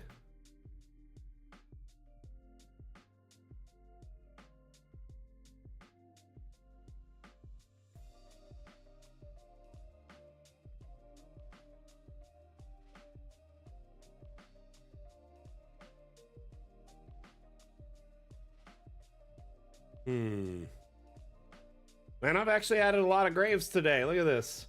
I think I went from like here all the way down, and I still have quite a bit of time. I think I'm going to just fill in columbariums a little bit with objects so they get like a little bit more design to them. To help me come up with ideas for things to shove in these little spots. Only 1,600 left to go. Dyson, quiet you. I might actually do a little downtime building to kind of lay out areas or footpaths to save time on monotonous stuff. But let's see here. We added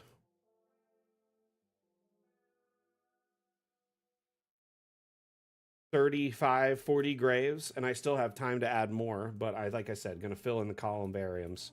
I consider these graves too, technically. We ain't cheating, right? We're filling in these bad boys.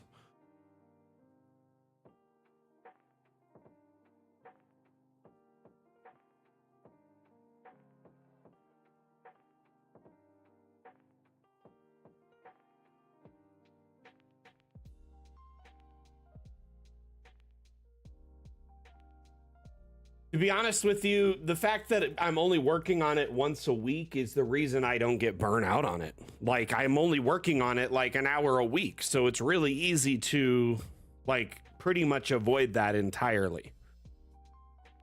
I don't think I've ever been burnt out on Mapmaker Monday. It's actually my favorite stream of the week.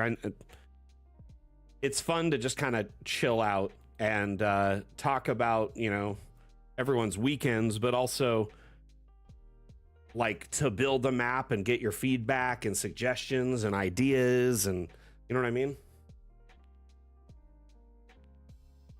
Well, it would only be like boring parts. Like if I did it, it would be things that y'all probably would hate to watch. Like, do y'all like watching me put in footpaths and stuff?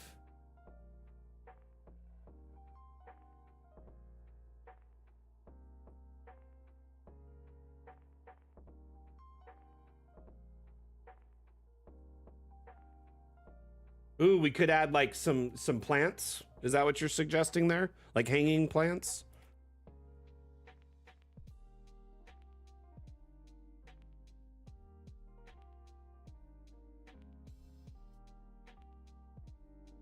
Vases.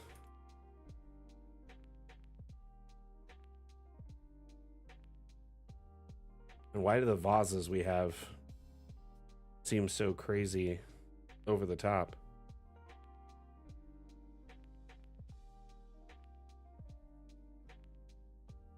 But yeah, I am working tiny here. Everything has been scaled down tremendously in this section, so I can pack as much of it in as possible. That's kind of the point. They're afforded a small amount of space.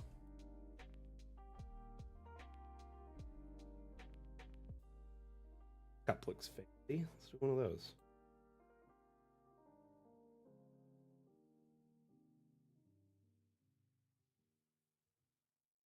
Can't really do food because I feel like that would be like something, but we could do like a gourd or a spice or something. The garlic braid is a good one if I can shrink it down.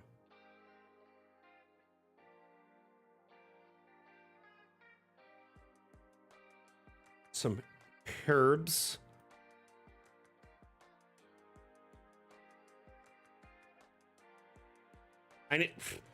No, I do not. You can't make me. Just kidding, I'll do it. I'll do one Eliza just to make y'all happy, but she's terrifying. She doesn't deserve to be represented in a plane of any kind of existence. You all are tempting fate by inviting her into your games, inviting her into your maps, I'm telling you.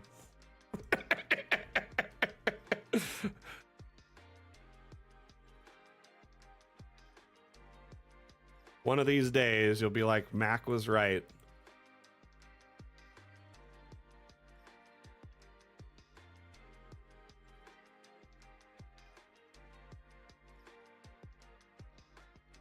Even before I did that, I knew she shouldn't be tempted into the mortal plane. Just trust me.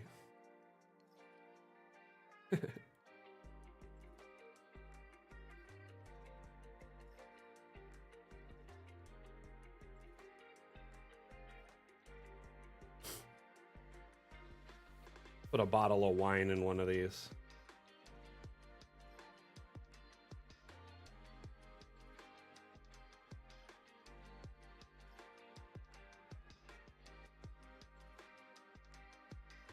We're doing forced perspective, right, Chim?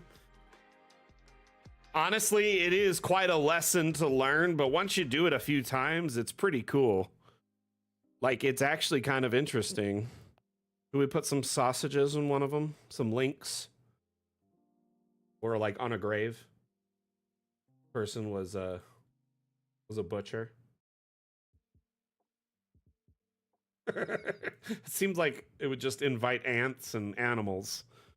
I don't think that's a good idea. Second thought.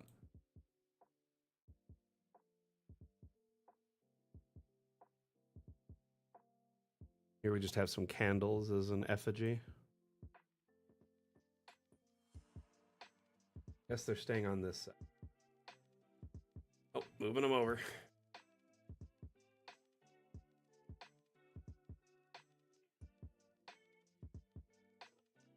Or it could just be, you know, all they could afford for this person was candles. I do like an oil lamp once in a while too. Just something like that. But yeah, sure, they could be the candle maker if it helps you sleep at night.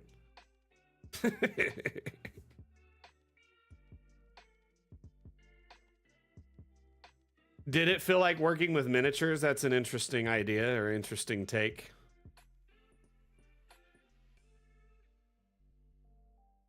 Kettle here. Thinking of putting like a helmet or, ooh, a compass is a good one. Notice I get it to kind of prop up on the shelf before I shrink it. That way I don't have to wedge it in after. So what I do is I grab the object that I plan to drop in there, right? Let's do another compass, but we'll do it on this. So watch as I move in, it kind of pops up onto that shelf, but it's like obviously overlapping the other area. And I just resize it. It's right into place. Perfect.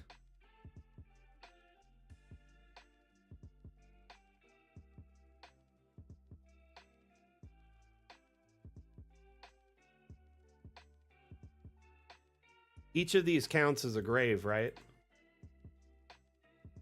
Right?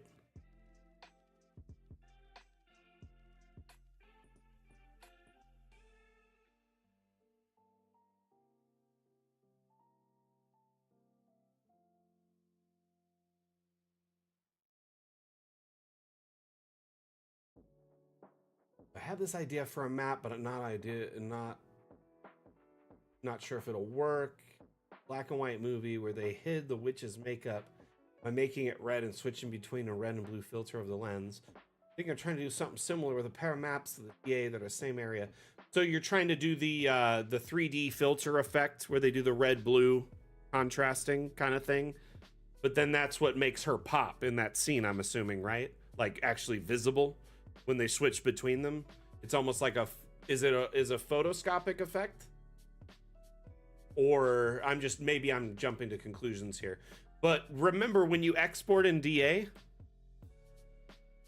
gonna save twice. When you're in the export menu, you can export in black and white.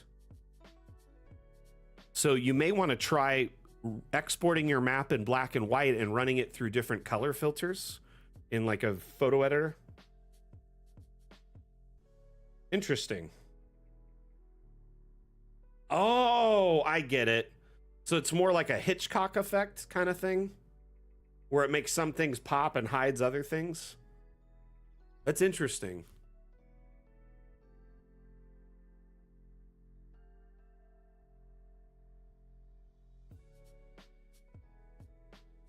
So when you're in the export menu, obviously you can export in a grayscale for your map.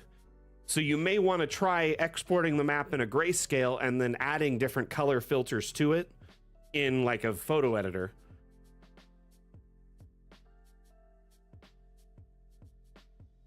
Interesting. That would be, if you figure that out, I would love to know what you do. And to be honest with you, I'm more or less just kind of not sure how to approach it. Oh man, I missed this whole row. Get this row done, shall we? I need a cheese wheel. Both in my real life and in the graves.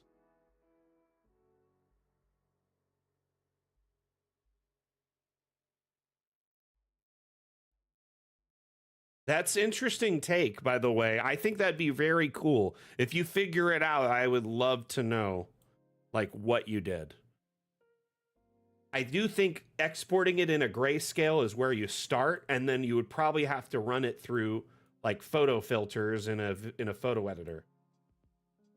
Or do little areas that you run it over.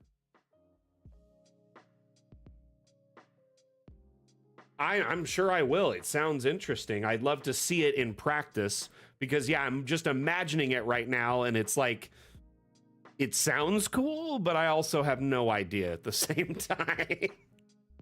So, yes, please. Round bomb with a fuse.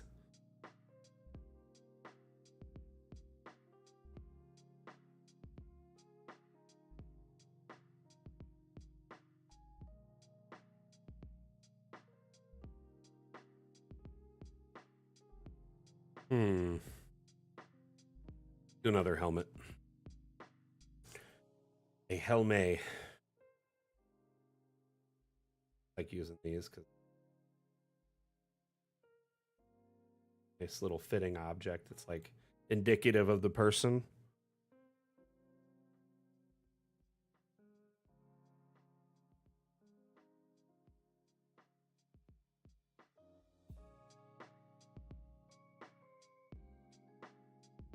Is there a notice mappers can give you so you don't miss the trick?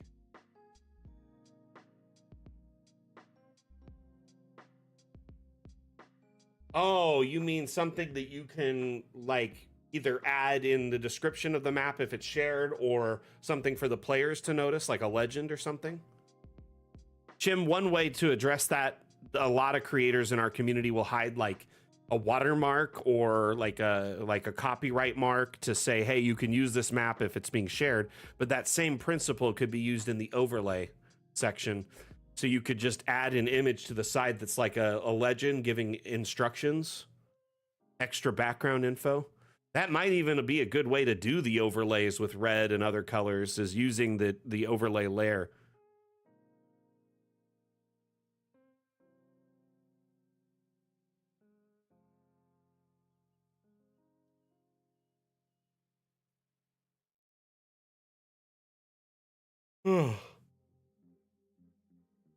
Yeah, Mosey, we got a lot of fresh graves today. I put in a bunch of new graves, and then we're going into columbariums here that I added and just kind of filling them in with objects to make them seem like whatever, that they are,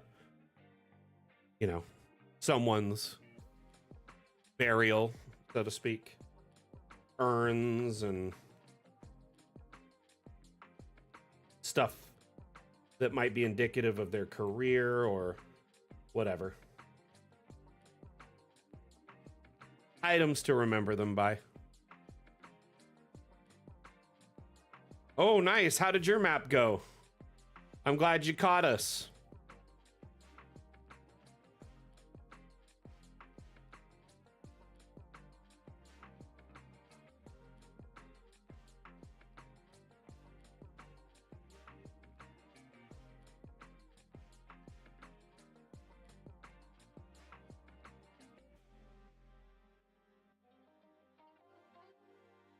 Okay, I think I want to ask this one more time on streams, and then I'm going to give up on it. I need as many ideas, feedback, suggestions, DMs. Tell me all the weird ways your players have used this object. Players, tell me all the fun ways you would use it. I need to know interesting ways to use an immovable rod. I've heard a few suggestions from our community. I want to hear as many more as I can today before we wrap up.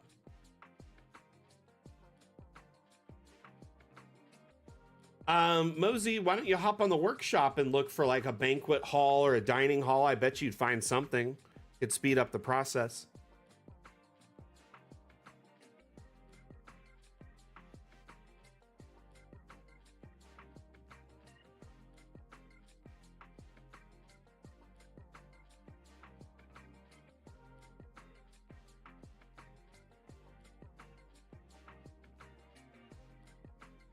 or give you some inspiration.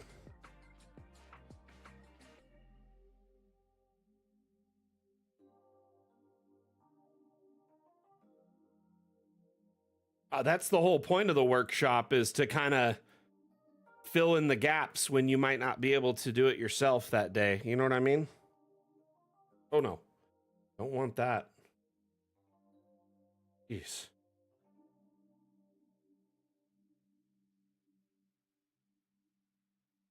So laggy at the moment. Anopic jar is over.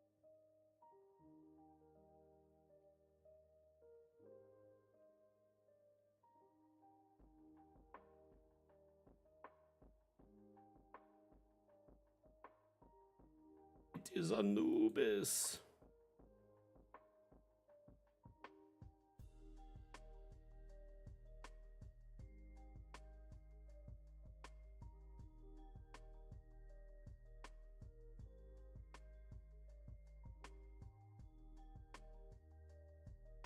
Interesting. Why did they have to drill the holes though? Couldn't you just touch it to them and activate the rod and they'd be stuck in place?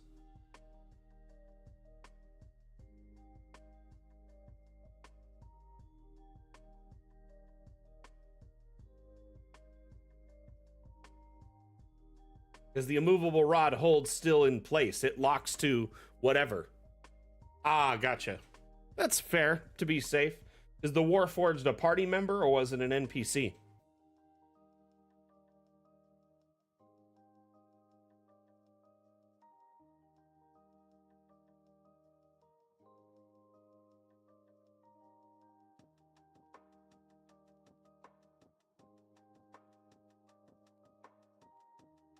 Wait, what happened on TikTok? Did my stream end?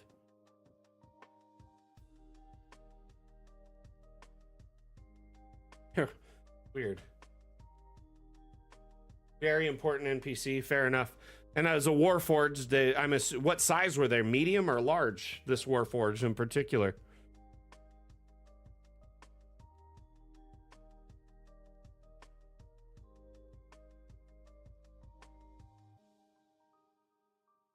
In this one.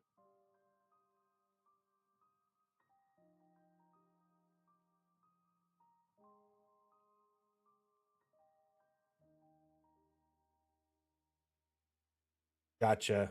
So if they're large or giant, yeah, 2 immovable rods makes sense. I was like, they did 2, they were overkilling it, but you know what? They were doing what they felt was right in the moment. Makes sense.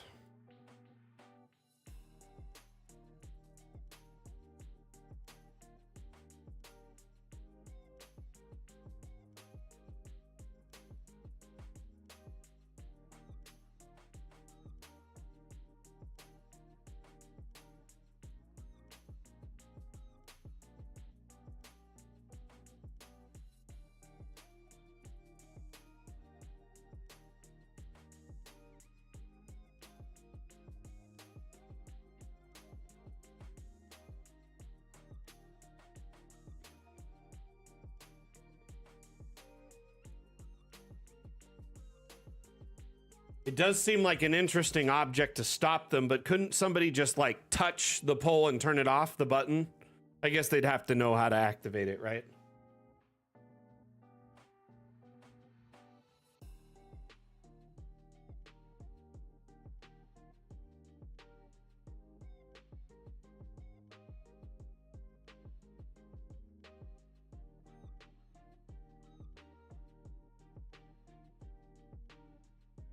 Does the idea of making this space into like a little park, not necessarily a play park, more like there's benches and like a gazebo and maybe a fountain or sculpture or something like that, like where it's not necessarily all dead things? Would that be an interesting take in this little space? I'm trying to get creative with some of the other spaces so it's not all graves.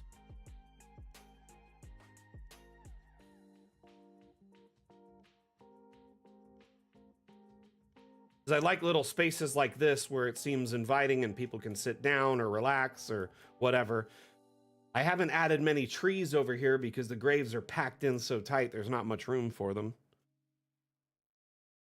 But I do think a little area over here with some benches, some trees, a gazebo. Yeah, exactly. Something like that. Like there is some over here, so why not in these, in like this big area where all these graves are? Once I finish out this whole wedge, though, I'm going to expand the graves to be larger again. They'll be more fancier, middle like grade here, park here, middle grade here. And then over here will be private plots of families where they have like their own mausoleums and graves in like little fenced areas, roughly these sizes or smaller, terraced. Yeah, keyhole areas for gathering kind of further into the complex. Exactly.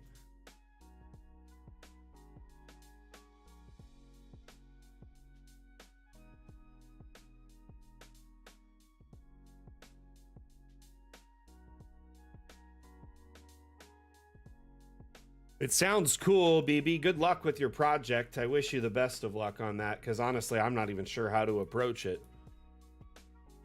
But I think you'll figure it out. Let's save a couple of times, then we'll wrap up the stream for the day, all right?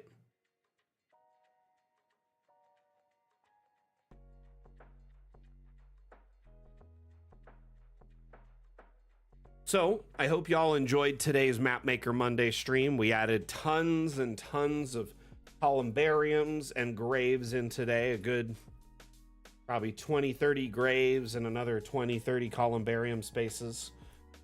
Got a lot of fill in today, and it'll just keep going and going as we progress each Monday. Remember, you can tune in every Monday, same damn time, same damn channel, 9 a.m. Pacific, 12 p.m. Eastern, 4 p.m. UTC to watch a map made live. We do appreciate you when you tune in because you can actually learn quite a bit from these streams, but not only that, it really helps our community grow and Dungeon Alchemist as a whole grow, because as an indie development company, we don't have a whole lot of budgeting for advertising or whatever. Mainly we get seen because of word of mouth. So when y'all are watching our streams or retweeting and liking our posts and sharing them and, hosting our streams, etc., it really means the world to us. Again, if you also enjoyed the stream today and it's your first time here, make sure you hit that follow, like, subscribe, whatever platform you're on. That way you can find us again in the future.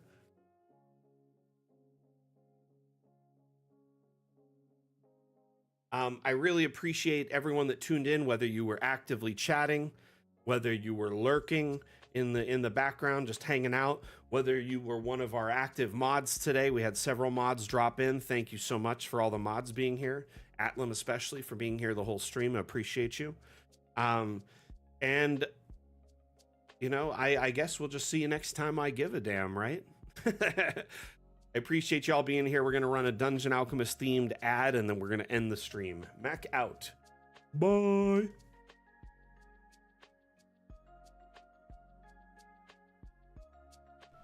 You stand before the long, dark road to the fabled realm of Goyak-Ta, and before... What do we see?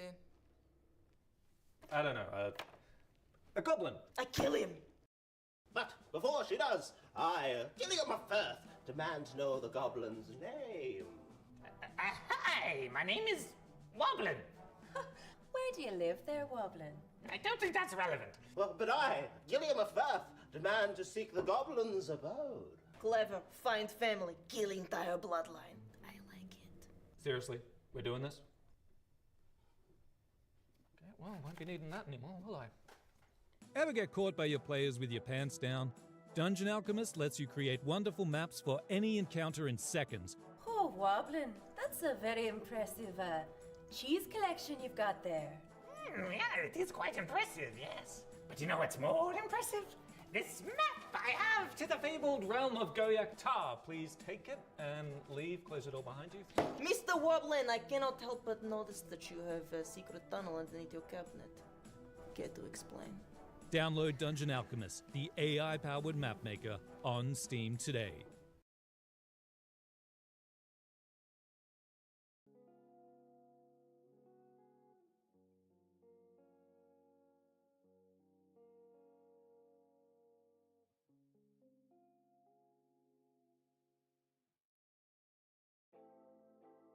You missed him so much. It was great for him to come back. See? A nice little break from wobbling. game again. It's fantastic. Thank you again, everyone, for being here. Hope you enjoy your week. We'll see you Wednesday for office hours, our Discord exclusive weekly stream. Thanks again for tuning in. Back out. Bye.